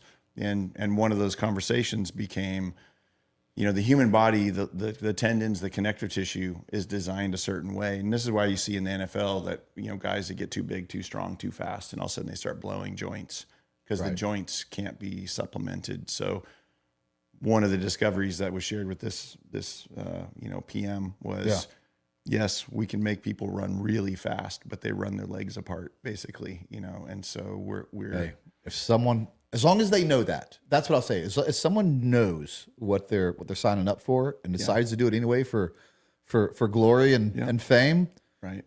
Who am I to tell you no? I want to see your approach. I want to see a man run 35 miles an hour. Sure. That's going to bring a new mention. That's going to bring a new meaning to he's the GOAT. if they're using goat tendons or something. Yeah. All right. What else we got there, Drew, in the super chat? All right. By the way, guys, Jason Preston emailed me, and because I gave him the heads up about tonight after you guys responded so well, and this is what he said to all of you. He says, "Thank you, guys.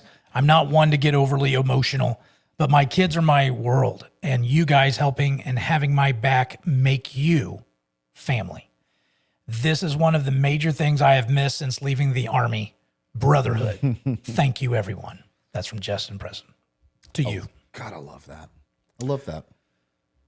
All right, next super chat is the Prussian is back in. He says, when someone says, get that shite out of here, it harkens back to when we used chamber pots. True story. Okay. That's it.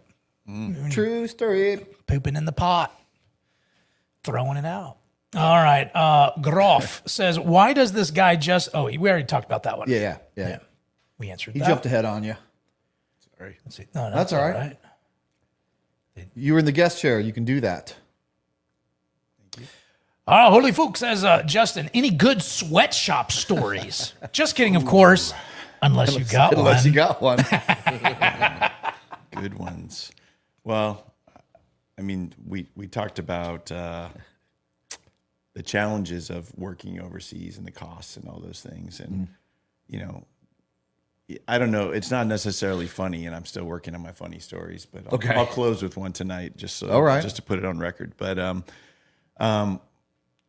you know, I was in factory. They have a tier system of factories in most industries, you know, and the high tier ones are high value, high expense, high quality, all the things. And the lower ones are more commodity products. And some of those lower quality tier factories, I definitely saw kids working on the line, you know, and it was definitely, it made me have to think and pause and stop, you know. And we talked a little bit about on the previous show about the quality of life that those people have. You know, Nike could elevate the whole quality of everyone's life over there, you know, or industry could, but, you know, you know, the sweatshop phenomenon it's something, you know, and it's production, and it wouldn't exist if it wasn't profitable, and if people didn't find like they were getting more value out of being in it than not being in it. Because it's not necessarily slavery per se, you know, it's the environment, and I'm not trying to rationalize it or justify it, but it's a complicated equation, and I hate it, but it's a real thing.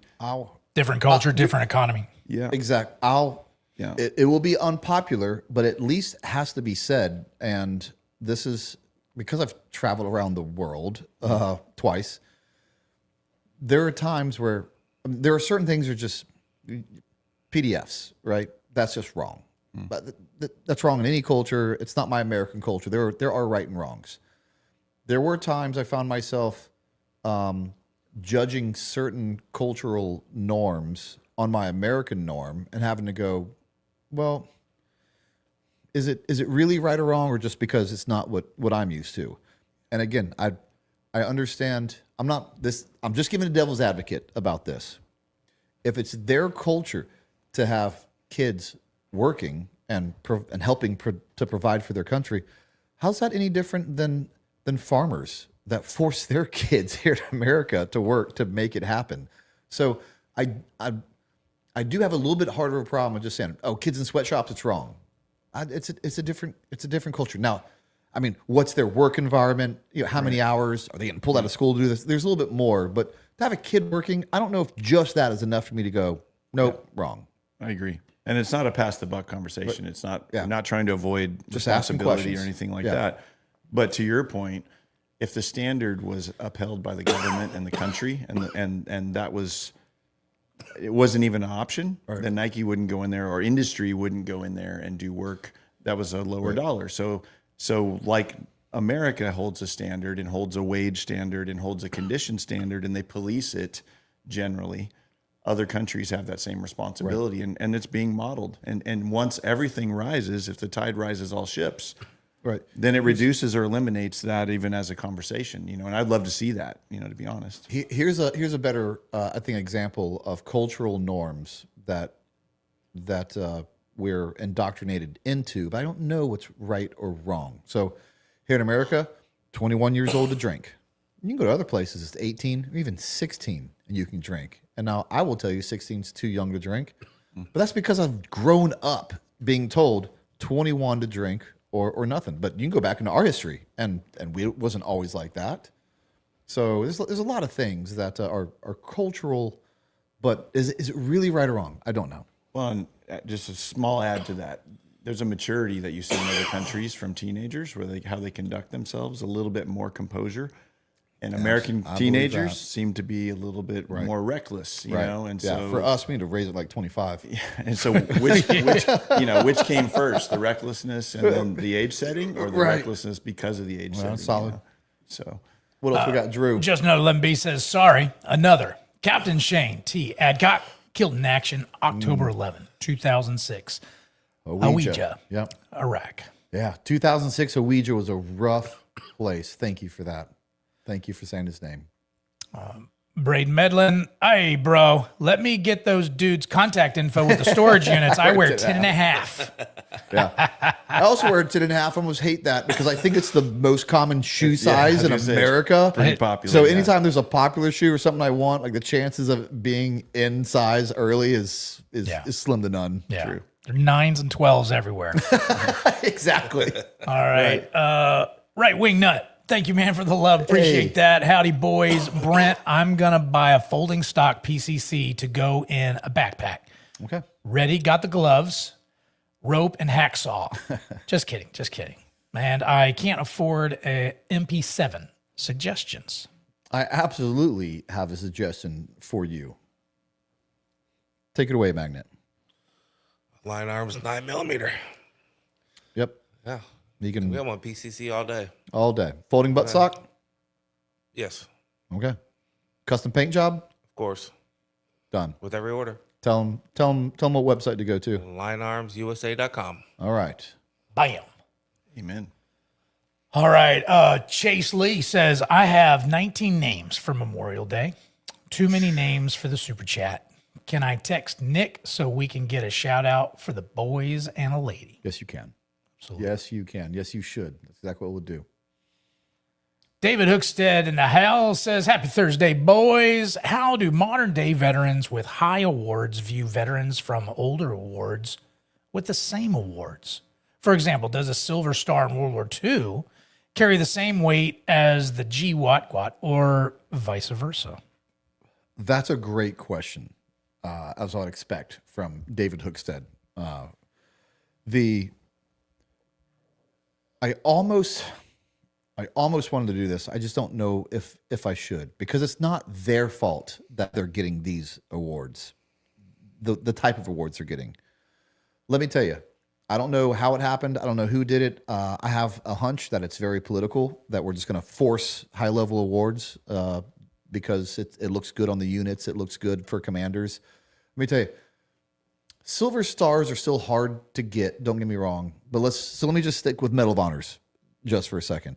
You go look at the Medal of Honor write-ups in the GWAT, and then you go look at a World War II or Vietnam Medal of Honor write-up, and you will see two different write-ups, two very different write-ups. I do not believe most Medal of Honors in the GWAT would have got a Medal of Honor in any other war. And before you come at me with someone's name, I said most. I said not all, but it is staggering. So yeah, I don't think most people in the military look at it that way. I didn't look at it that way until I got out and I started podcasting and looking at stories, and that's when I realized it. So I don't think it happens in the service, but let me tell you, in my opinion, they're different.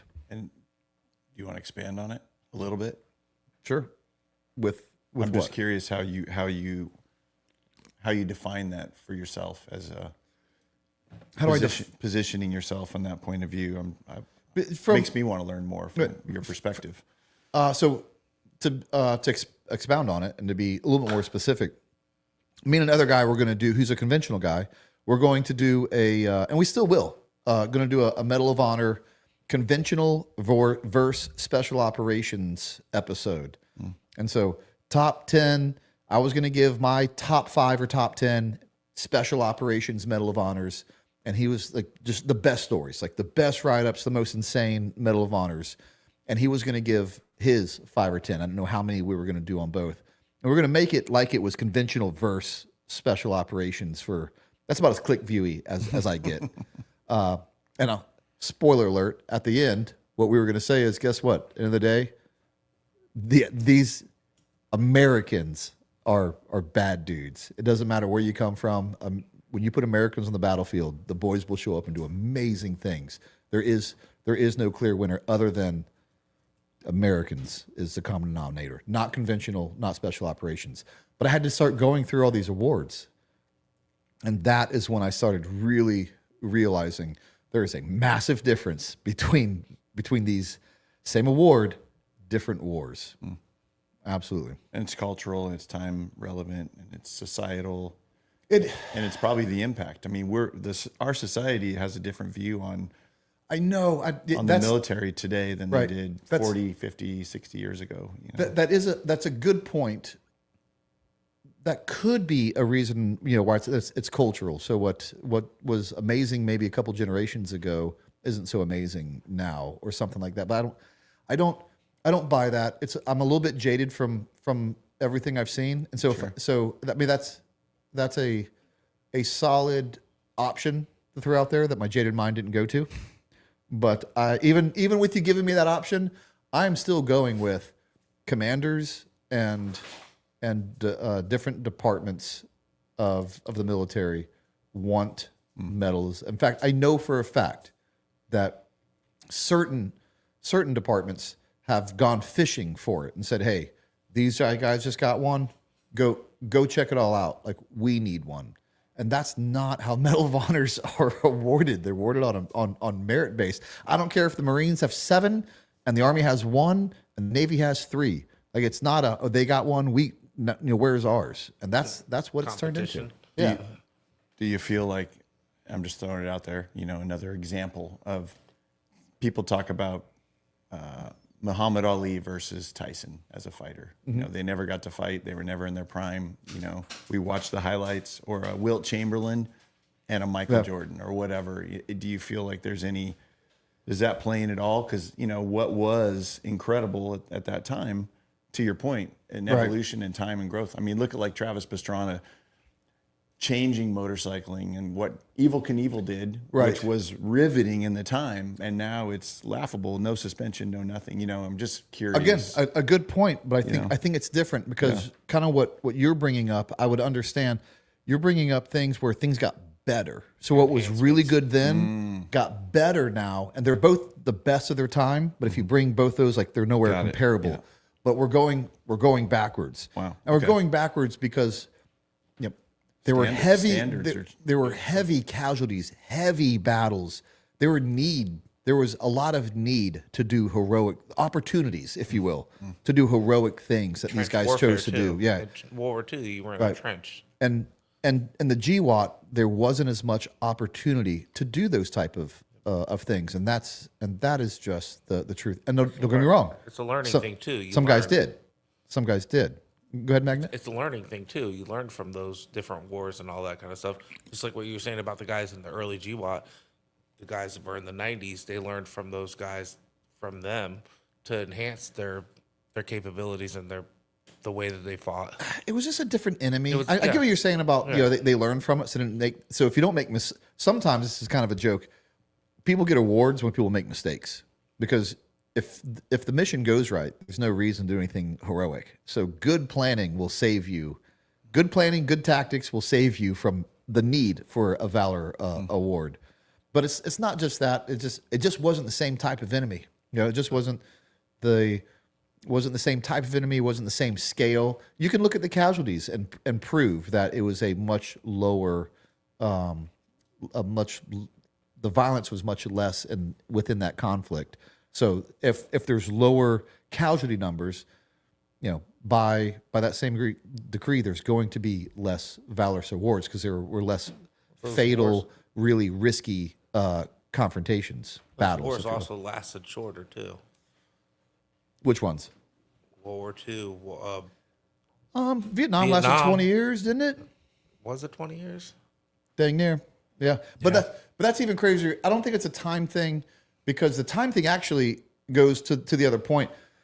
World War II was much shorter, and a lot more casualties, which actually shows how much more violent it would have lasted longer, then it would have been worse. Right, and we'd had even more Medal of Honor winners in. And anyway, but yeah, that's Which David Hook said really got us off. Shorten. Yeah. Probably. David Hook said really got us off on a tangent on that one. True. All right. Justin's also in the chats. He's Artane. So he says thank you to everybody. And the GoFundMe is tagged in the chat as it's what do you call it? Posted or The link is there? yeah, the Okay. whatever it is. All right. Doc Lou says, "Good evening, gents. Closing songs taps for all of our friends we have lost overseas and at home. God bless America and the Republic of Texas." The good state of Texas. Good state. The very good state of Texas. Great state of Florida. Very good. Chase Lee says, "All lost during 10 to 11 deployment to Afghanistan." Oh, I see. All those guys were lost in 1 year's deployment to Afghanistan. Wow, those are heavy numbers. Justin Love B says, "I wear 4 names on my wrist that don't come off even for TSA. I love that. Specialist Wesley Wells, Corporal Billy Gomez, Specialist Isaac Diaz, and Captain Shane Adcock. I was never a hero, but I served with some." Absolutely. Thank Well you for put. that. Well put. Exactly. TG Paris says, "Got my AFF at Paraclete in Rayford. I have been there many times. Great staff, and you never knew who you were sharing the plane with. Plus, the chicken quesadilla at the bar slaps." Okay. Mandel Handle says, "How well do the strong knuckle dragger types do at the unit, if there are any? Love the pod." That's another good question. There are absolutely some strong knuckle dragger types at the unit, but it's a little bit on a sliding scale. So, and I'm not to be unhumble for a second, but our knuckle draggers are still pretty smart guys in other units. They're just you're just everything is elevated.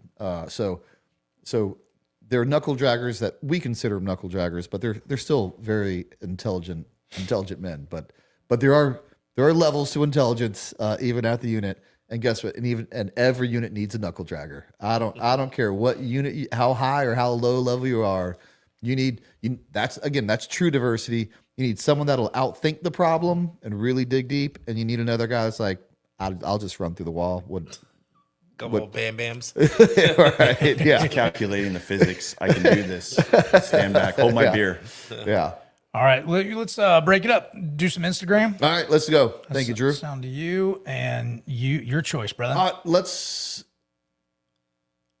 Oh, that's actually a good one. I think you'll like this one. Yeah, that one, the top one, and then we'll go Barney next. Believe it or not.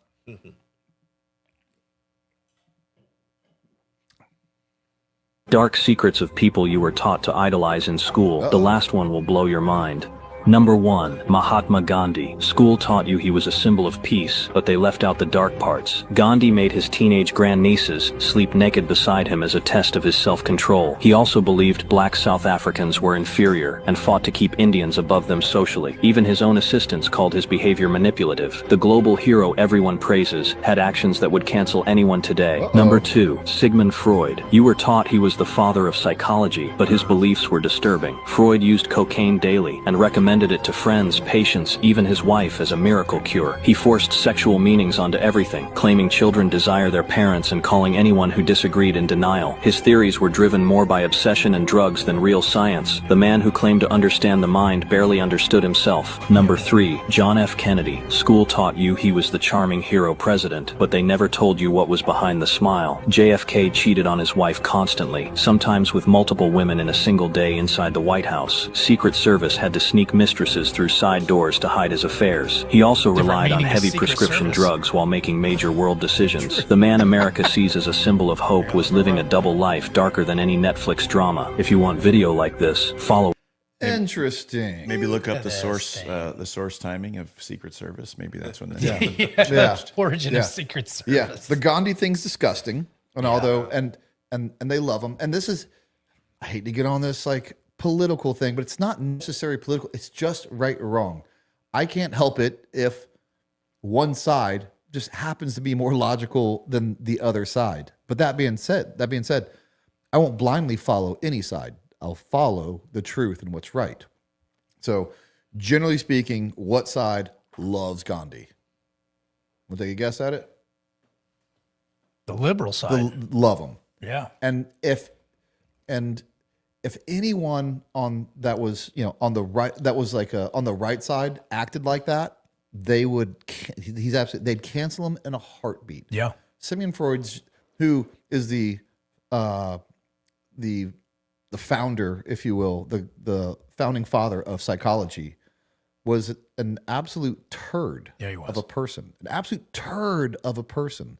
And again, who loves psychology the most? Our higher educations, our liberal educations love psychology. And Sigmund Freud was out there. Psychology, modern day psychology, founded by him, really exists to disprove God. It really does. Yeah, Everything. It's to explain the human desires and actions and behavior without religion. Without That's God. right. Without acknowledging anything like sin. Because if you acknowledge sin, you'd have to acknowledge that, well, you need a savior from sin. Make sense of everything through a man's lens or through Exactly. human lens. Exactly. Make it sense of everything through a man's lens. Humanism. Lens, yeah. Yep. Humanism. You know, JFK was a Democrat, although I say this all the time. JFK couldn't even run as a Democrat today. If you fast forwarded him, he'd be a staunch Republican because of all his views. But again, he's hailed as this great guy. All the things they say, and some could be true, and some may be true, and some actually are true, of some things that Trump should have never said or done with a woman. I'm not going to sit here and be like, oh no, Trump's great. He's a man like anyone else. But my problem is, if you're going to hold him to this standard, yet idolize JFK as some great president, that's what I have a problem with. Yeah. That's what I have a problem Inconsistency. with. Inconsistency. Hypocrisy. Yeah. Exactly. All right, let's go to the next video, Drew. This is something This guy here? This story will blow your mind. This is the disturbing story behind Barney and Friends, and it's genuinely terrifying. In 1991, near Fort Worth, Texas, a struggling children's performer named Raymond Barlow was hired by a small studio to test a new purple dinosaur costume for an upcoming kids show. The producers wanted something warm, friendly, and harmless. But from the very first rehearsal, the crew noticed something was wrong. Whenever Raymond put on the suit, his posture changed, and even his voice no longer sounded like his own. At first, everyone assumed he was just staying in character. Then a cameraman named Eddie Vance vanished. The last tape he recorded showed the dinosaur standing alone on the dark set, perfectly still, staring into the lens long after everyone else had gone home. Over the next few months, 3 more crew members disappeared. The studio quietly replaced them and kept filming. They couldn't afford to shut production down. But after every disappearance, the costume was found somewhere different, in a hallway, inside a storage room, once even buckled into the front seat of a car. When the producers finally went to confront Raymond, his apartment was empty. Only the dinosaur suit remained, sitting upright on the couch. Sewn inside the lining were thin strips of human skin, and near the collar, written in purple paint, were the words, "Once Barney fits, he never comes off." This is the Wow. What? You want to know what's crazier about that story? What? None of it's true. It doesn't sound true. None of it's true. Yeah. Do not believe Yeah. everything. That's what I'm thinking. And they put it out there professionally. They got names, they have pictures. Like, oh my gosh, I can't believe this. I thought everything on the internet was true. This Wait is a the minute. day and age we live in, between false information. AI, at least at the beginning of AI videos, were just we're a little bit off. Like, oh, he's got 6 fingers. Like, that's not real. Like, there was always something. The water wouldn't splash right. There was something. AI videos today, I've almost done it a few times where I almost put up I was like, watch this, only to find out, oh, no, that's, and it's going to happen to me. It's going to happen to me at one point, but and I have to do it all the time. Trust but verify. Take the Gandhi and that clip. I had to go look all that up before I posted it. And one day again, I'm fallible. I will. Not intentionally, I will probably put something out that I'll have to come back up and apologize. And I will, if you guys, say that I ever put something out that wasn't right. But that's how easy it is. And I guarantee you there are people watching this thing tonight that are watching and goes, oh, that's a crazy story. I can't believe that happened. You're right, because it never happened. Right. Just want to show you how easy it is. That's how easy it is, folks. Let's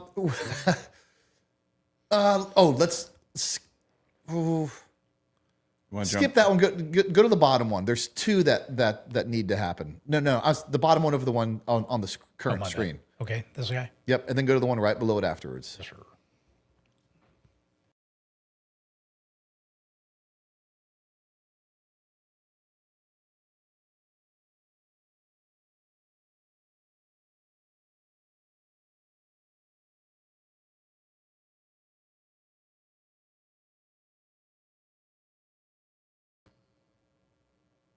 We should be back in. It's a quick recovery. Oh, yeah, because knew what I did wrong last time.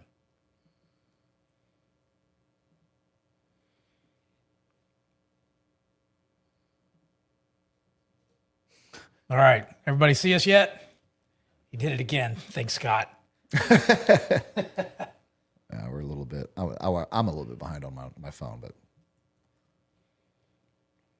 all right. We're back. All right. All right, we're back. Here we go. Here we go. Dot, dot, dot.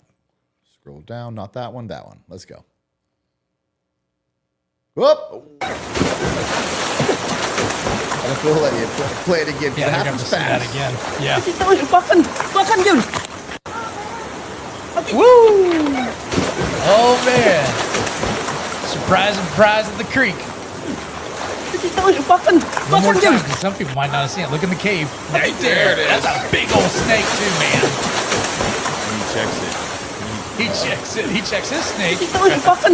And he says something in foreign, probably like, he put me in the boss. Something like that. Thanks for the translation. Go right to the next one, Drew. Yes, sir. This one. Oh. You don't catch it at first, or you understand it at first, but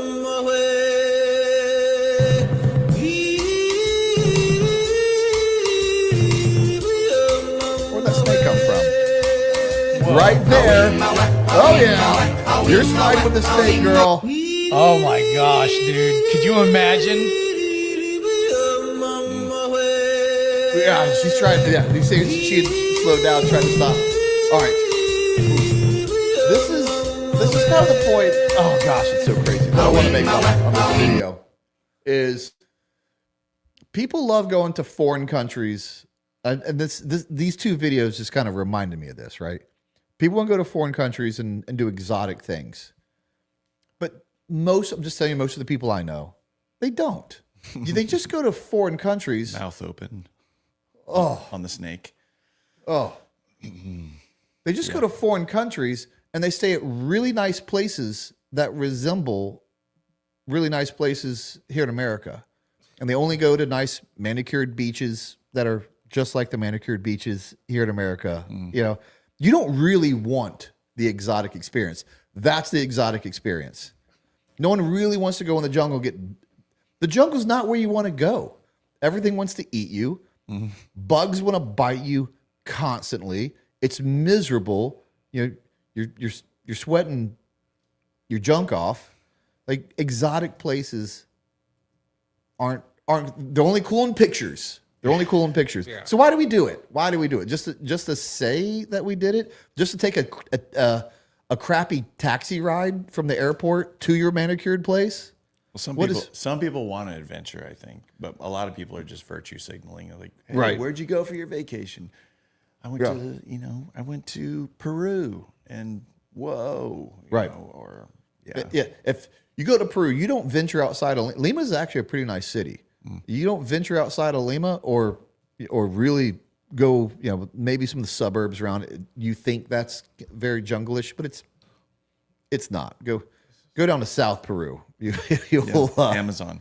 Go. And even on the Amazon, there's a couple nice places, but then that's where you'll go. But I would almost venture to say, other than saying that you went there, if I took you out of that really nice manicured place of the Amazon and took you at a certain point on the Mississippi River, you probably didn't know which one was which. Right. You know, all exclusive in Mexico. Let's right. go down to Miami. Yeah, You get the same beaches. if that's what you're gonna do, just stay in the States Yeah. and never have to deal with anything. I don't know. Oh, Drew, what's the poll? Did we ever get the poll up? Yep. The poll is 75% for the doping Olympics.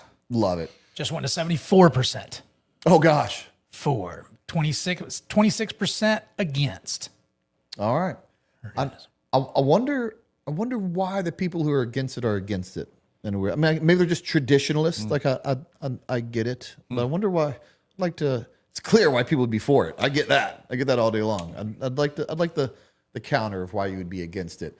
I'd like to hear in the chats some of the most exotic places you've been, and you had a really bad experience, because that's the other thing. Like, you go, if you truly go exotic, Oh yeah. you don't know what you're getting. You know what I mean? Pandora's You don't box. know where you're staying. Right. You don't know, who that guide is. You don't know the vehicle you're about to go into. I would love to hear, I know this is almost sinister, I'd love to hear a really bad experience about what was supposed to be a great trip. Exotic, we're going to go do this. And it's like, I don't think I want to do this anymore. Someone's got one. All right, super chats. Holy Fook, thank you, man, for the love. Man, you guys doing things like this is why we're able to do things for people who need it. We really appreciate it. Brent, May 19th, 1982, 22 SAS, lost 18 guys from both DG squadrons, along with 3 pilots when a Sea King helicopter on cross-dock ops between 2 ships crashed due to a bird strike during Falklands War. Greatest loss of life for SAS in a single incident since World War II. Holy Fook. I love that. I love that you put that on the super chat, because I saw you put that in the general discussion in our Patreon, and it made me look into it. And it's a wild story. I'd never heard of that. Until you put that in Patreon. So I'm really glad you doubled up and put it out here on a super chat. I almost said cool, because it's not. It's an important story in history, because one of the greatest special operations units lost some great men. And even though it shouldn't have happened, because it wasn't glory in war, it happened, and we shouldn't forget it. And it should never be forgotten. The sacrifices these guys are capable of giving, even in training. I don't think people understand how risky the things these guys do. Yeah. Just moving around, just training. It's amazing we don't lose more men. It really is. I saw a news thing this week, and they were talking about some of the deaths that have happened in the Iran war up to this point over 2 months or something like that. And I'm like, I'm looking at those numbers, and I'm like, those numbers could happen just on the regular in the States, just from training. It's true. Andy Stumpf on, I think on Joe Rogan, said something that I get, and I understand that the way he prefaced it, he knew that it wouldn't be well received by some people. And he said training has to be dangerous. In fact, this sounds weird, I know, but we have to lose men in training. I know some people say we should never lose men in training, but this is what if training by nature is as close as to war as we can get it, then you can't separate it. Men will die in training. But if it's that hard and you do have that loss of life, then you are training correctly and you are prepared for the next war. It's a weird thing to say, but I know what he's saying, and I hate it, but I agree with him. And the more you bleed in training, the less you bleed in combat. That's right. Yep, absolutely. Even not in the military, even fighters die in training. All right. Isn't that timeline close to Eagle Claw? When was it? May 15th or 19th? 82. 82. 82. Yeah. It's close to it. A little bit after. Holy Fook back in says, Magnet, does Travelocity pay your licensing fee for the garden gnome idea you gave them? Just kidding. Also, Oscar Meyer, Nathan's or Hebrew National hot dogs? Solid question for Magnet. Nathan's. He didn't. He knew. He knew. No hesitation. Drew, go to Instagram real quick and go to the very last video.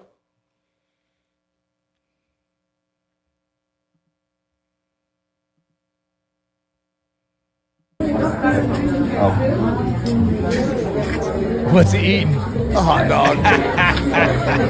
Oh, it's our boy. King Pix Media. So this is a long-running joke on King Pix about him eating hot dogs because Magnet, maybe you understand this. You see his shoulders go down. Maybe, guys, if you don't follow King Pix Media, or if you don't go to kingpixmedia.com and see all the different content he puts out, I love promoting good people who are veterans. He's it. Go follow that guy. He has this ongoing thing about eating hot dogs or corn dogs, and I have felt this way before. I just don't know there's a manly way to eat hot dogs. It doesn't, you know, like you ever feel like it's just not a natural look? I don't give you enough time. What's that? I don't give you enough time. You don't give me enough time? I don't give you enough time to do all that kind of stuff. I can smash 4 hot dogs. Oh, before I see what you mean. one. Yeah, you eat it so fast. Yeah.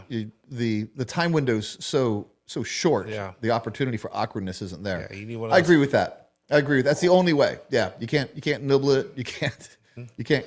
Enjoying a hot dog like it's Yeah, a you steak. got to crush it. Just crush it. All right, I'll buy that. Workout, take steroids, and what was the other thing I was going to say? Crush hot dogs. Wear a beard. That's the way that you eat a hot dog manly. I don't know. It's only been a recent thing. Oh,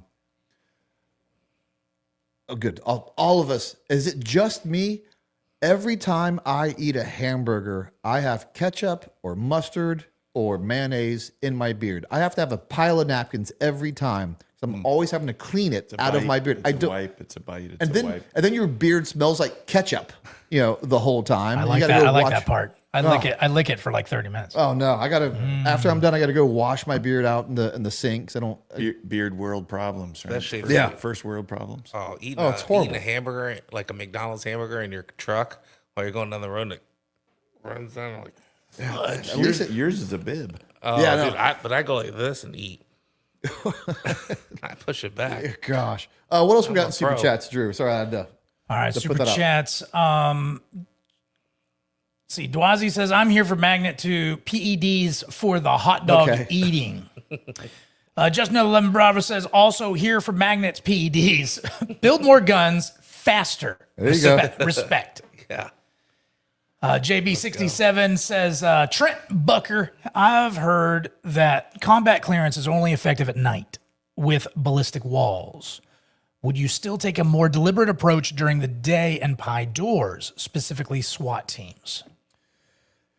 I know this is a difficult question for you to give me all the information, but I'm going to give you a loose answer that you may not like, and I'll just have to say, depends on the situation. But even with that, more times than not, yes. You can bring the ballistic with you. Bring shields. Bring shields. If it's so dangerous that you're going to get shot, then don't run into rooms, because running into rooms is a good way to get shot by someone who wants to shoot you. You don't know where they are in the room. You don't know if they're armed. You don't know that. But they know that you're in that house, and they know that you're coming for them, and they know exactly what door you're about to run into. And if they want to shoot you, they will shoot that whole stack before it gets in the door, or as it's coming through the door. Those are hostage rescue tactics. They're bad tactics for the team. They're really good tactics for the hostage. We're putting the hostage above safety, above our own.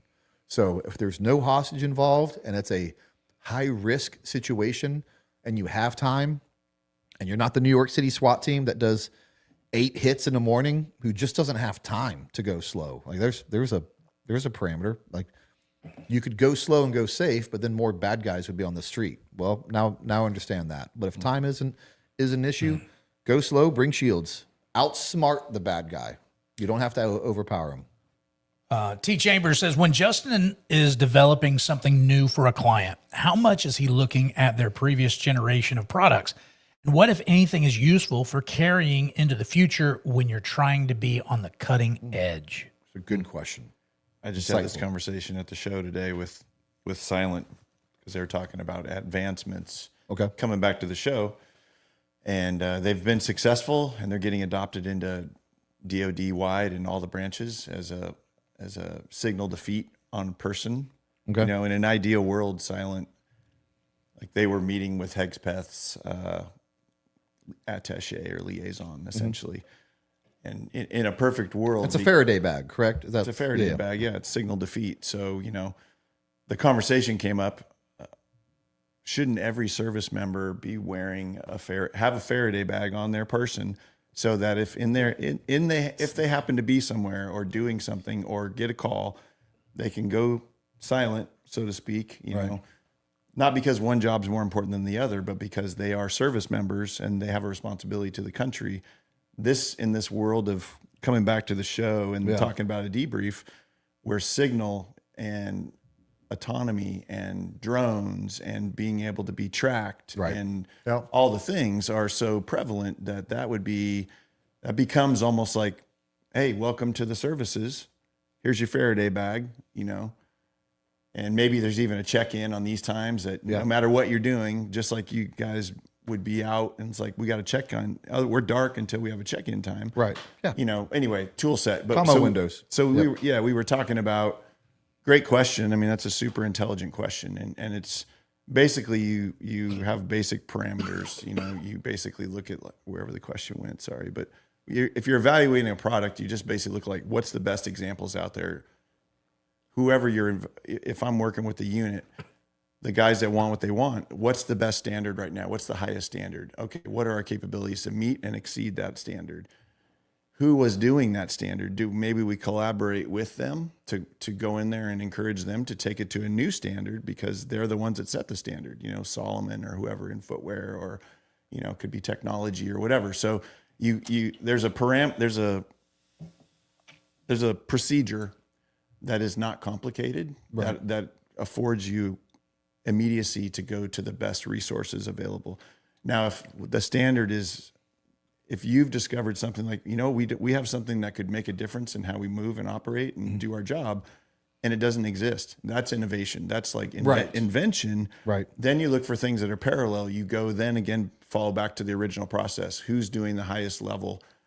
You know, because you don't want to try to reinvent the wheel. You want to go where the wheel's being built the best. And that's where having guys that have high reputations or a partnership with a company that has a lot of leverage gives you access. And so when people are questioning, why do I talk the way I talk and act like I was somewhere I wasn't?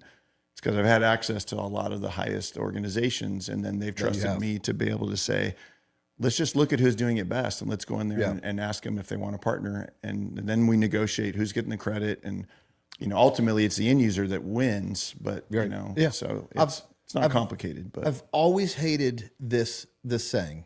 And I've even gotten it before, you know, in relation to calling out vets. But people say, hey, don't worry about what anyone else is doing. Just focus on what you're doing and just be the best that you can be. That's one of the, I hate to be so blatant sometimes, but it's one of the dumbest comments I've ever read. It's a safe comment. Right. Then you've never been very good at anything, or you weren't as good as you could have been at anything. You have to look next to you at your competition and see what they're doing. Are they doing something better than you? Emulate it and try to build on it. Are you doing it the best? How do you know? How do you know you're doing it the best unless you look at someone else or your competition? It's that mindset. I've heard it before, and I've heard it, you know, people tell their kids that. When it comes to a kid thing, I kind of get it, but it's never a mentality that I would give my kids. You know, as you're explaining that with such emphasis and clarity, it reminds me of that Jocko clip about good. And you did a parody on it. Right, yeah. But what you just did, and Drew, maybe you tagged that timestamp, but pulling that because it has that same clarity and impact, but it's you. Yeah. It's the way you view the world, and I like it. It's just over the top the way he does it, but he's over the top. But I do like that message. Yeah, it's powerful. I do like that it message. Grabs you by the yeah, absolutely. Before we go any further, just because I don't want to forget this, you were on Andy Stump's podcast, correct? Yep. How'd that go? Everybody. Well, it went. We had a great conversation. Okay. Everybody love you. Well, he and I had a great experience, and our friends, and we chat since. And I'm looking forward to going back. Okay. Stay out of the hilarity of the Spotify, comments. Stay out of the comment section. The YouTube comments aren't too bad. And I've gotten a lot of people reach out on LinkedIn and DMs, and we've had amazing conversations with CTOs and engineers and high intelligence guys. But it's funny, if you want to have some comedy tonight, just go to Spotify, look up my interview with Andy Stump, and I only tell you this because I got a story for you. But give me the comments. But it was like 2 of them. But give them to me. Let's go to Sportback Rida. Rida with an RIDA. So he's legit. This guy eats bananas with his butt. Well, guilty. Okay. No. All right. Or that's content. My phone just died, so I can't read. Do you remember what the other one was? Something about your voice or something? Well, yeah, there was like, one, man, this guy's vocal fry is killing me, or he's really feeling himself. When you have a lot of vocal fry, you're really feeling yourself. Okay. It's like, I just thought it was a Vin Rames kind of. Do you remember the other one? I can't. You already told it to me. I can't think of it off the top of my head. It was there was so many. Okay, but so one of the harshest comments I've ever read about my own interview in my life was on the Andy Stump show. And it was on YouTube. It's hard to keep up with him. And someone writes in, I hope while he's in Montana that Brent Tucker dies in a structure fire, so I never have to hear his voice again. Golly, it was so harsh. I laughed. I was like, dang, that's. And I wrote back to him and said, man, this comment actually made me laugh. I don't know what I did to you, but thanks for the funny comment, But there's a few more. I went on and answered most of them because I don't take them personally. And I don't take them personally. I take it as like that would crack me up. There's something I'm triggering into that person, and actually I'm reflecting on I wonder how I could communicate better or more concisely or more complete sentences. Right. I don't know if I kicked that guy's dog at some point or what. I know I didn't. I know it wasn't that. I don't kick dogs. As frustrated as I get with Max sometimes, because there's a broken candle right there. That's it. That with glass everywhere, thanks to Max. Where is he at? He's a big presence. He's still hiding. He knows what he did. He knows what he did. That's why he's not out tonight.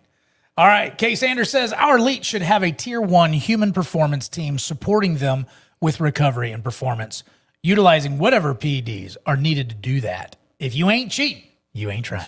It's true. And we have half of that. It's the PEDs that you can do it safely. Like, you don't have to be 260 pounds of muscle. You can do PEDs safely. But for whatever reason, we shy away from it. And I get it. It's because of optics. We don't like those optics.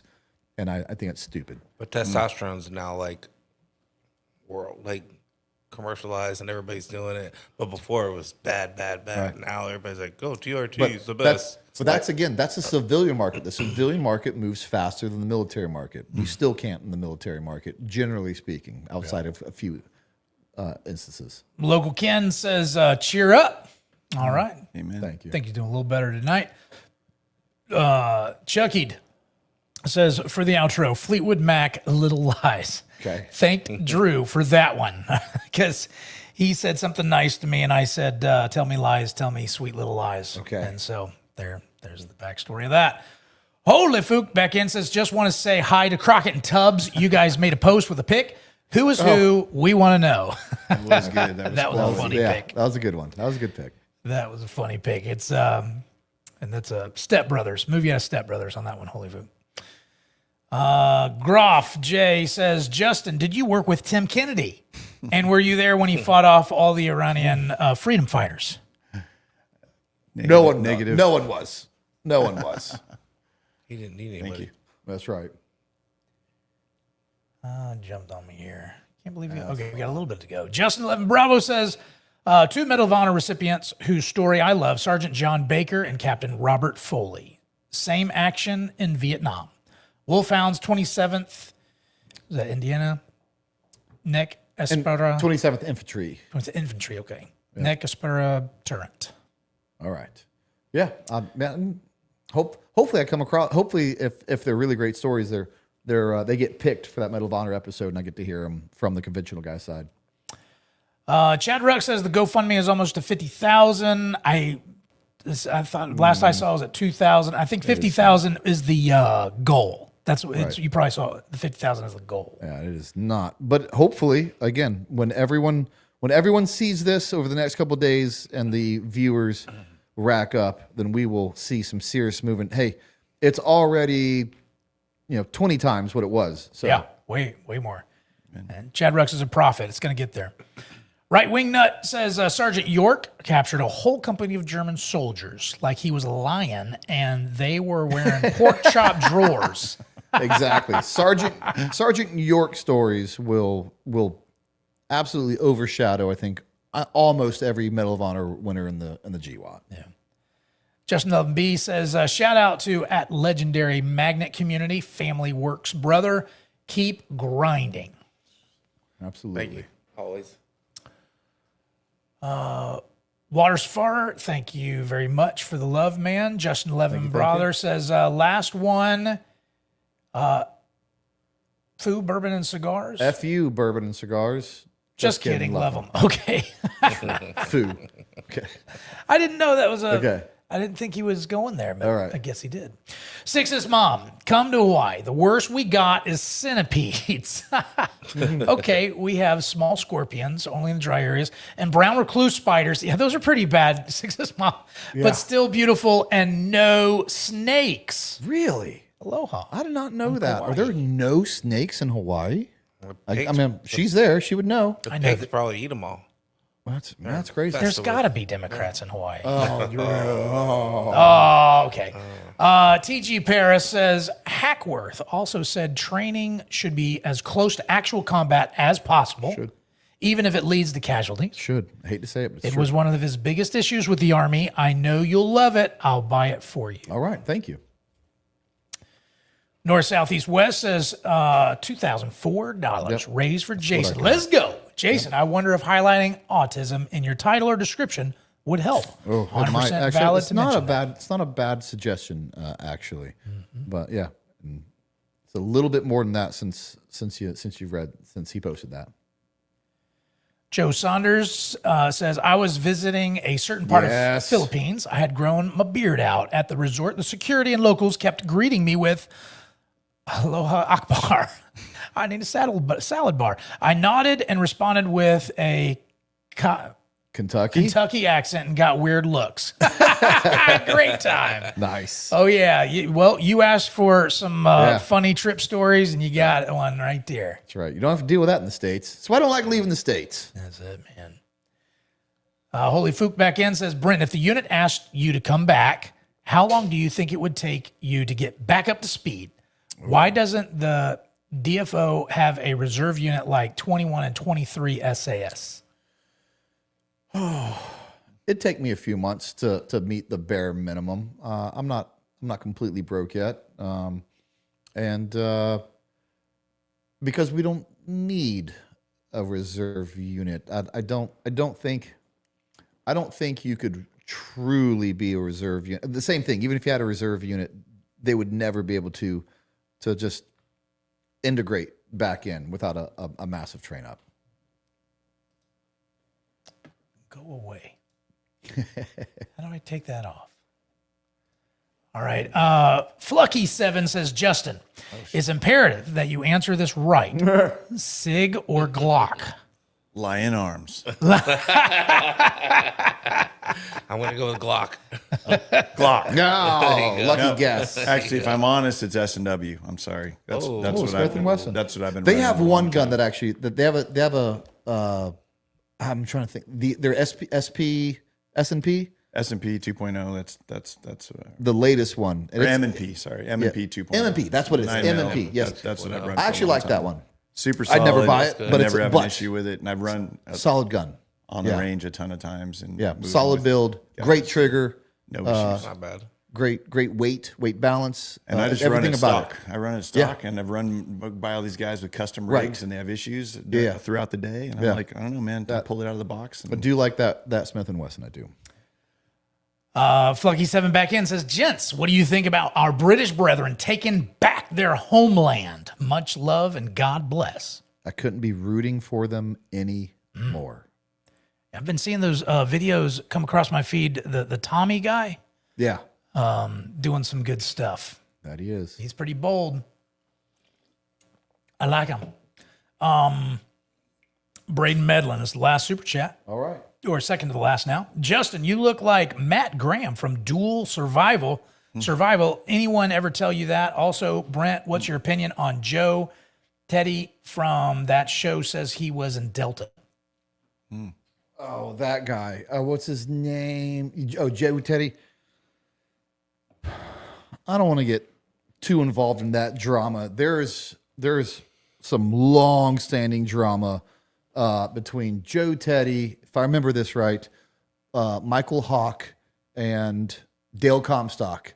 They had done some reality shows together, and they did not get along, either together or competing shows. I kind of forget. It's been a while since I thought about that. But Joe Teddy was not in Delta. And if he said that, I can already start to tell you which way I'm siding with in that drama, even without knowing very much about it. And the last one, Chase Lee says, Nick has the names for Memorial Day. Okay. Do you ever get the old, you know who you look like? Who do you get on that? Everyone gets it to some degree in their life. What do you get? Tony Hawk used to come up a lot when I was in Southern California. Really? Somebody yell at me, Tony, and I'd be on my way to Hurley, so I'd be in Costa Mesa or somewhere around his area at the time, and that would be one. House, the doctor from House, I've been called a few times. Okay. Hugh Laurie, I guess his name is. I don't necessarily see it. Ben Stiller, I've been. Yeah. It's weird. It's weird. People sometimes have different interpretations. It's funny. I've had people tell me I've looked like certain people, and sometimes like, oh, okay, I see it. Yeah, I never thought that. I never connected that, but you did. That's cool. And the other times, it's like, no, I don't. What'd you come up with that with? Like, no, I don't. Yeah. All right, let's do it out here with Taps. Taps is the winner. And from here, we go to the regular chats to hang out. And while we get that going, Six's mom says, no snakes, but always have dumb people trying to sneak them in. Or they hitch rides on airplanes and get caught. Okay, Rye's shotgun is from the guy who sat next to the driver on a stagecoach that held the shotgun. Yes, I did know that one. I knew that one. Yeah. Actually, I said I was going to talk through the chats like I normally do when we play songs. I'm not going to. Yeah. This is Taps. We're going to sit here. We're going to listen to Taps. And feel free to write the name in the comment section so everyone can see who we should be honoring and remembering for Memorial Day. So a moment of silence during Taps, but please feel free to type up all the names of all the great Americans that gave their life for the best country in the world.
Yeah, that's what that song does, doesn't it?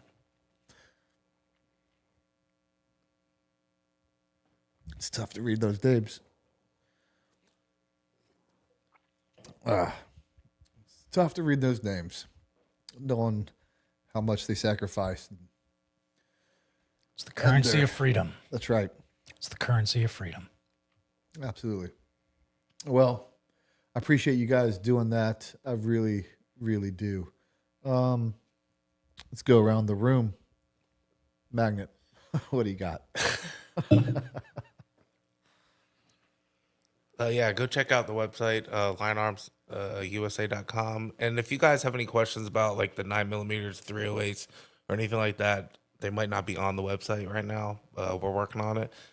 You can, on the front of the website, you guys can ask me questions, and it comes right to me, or the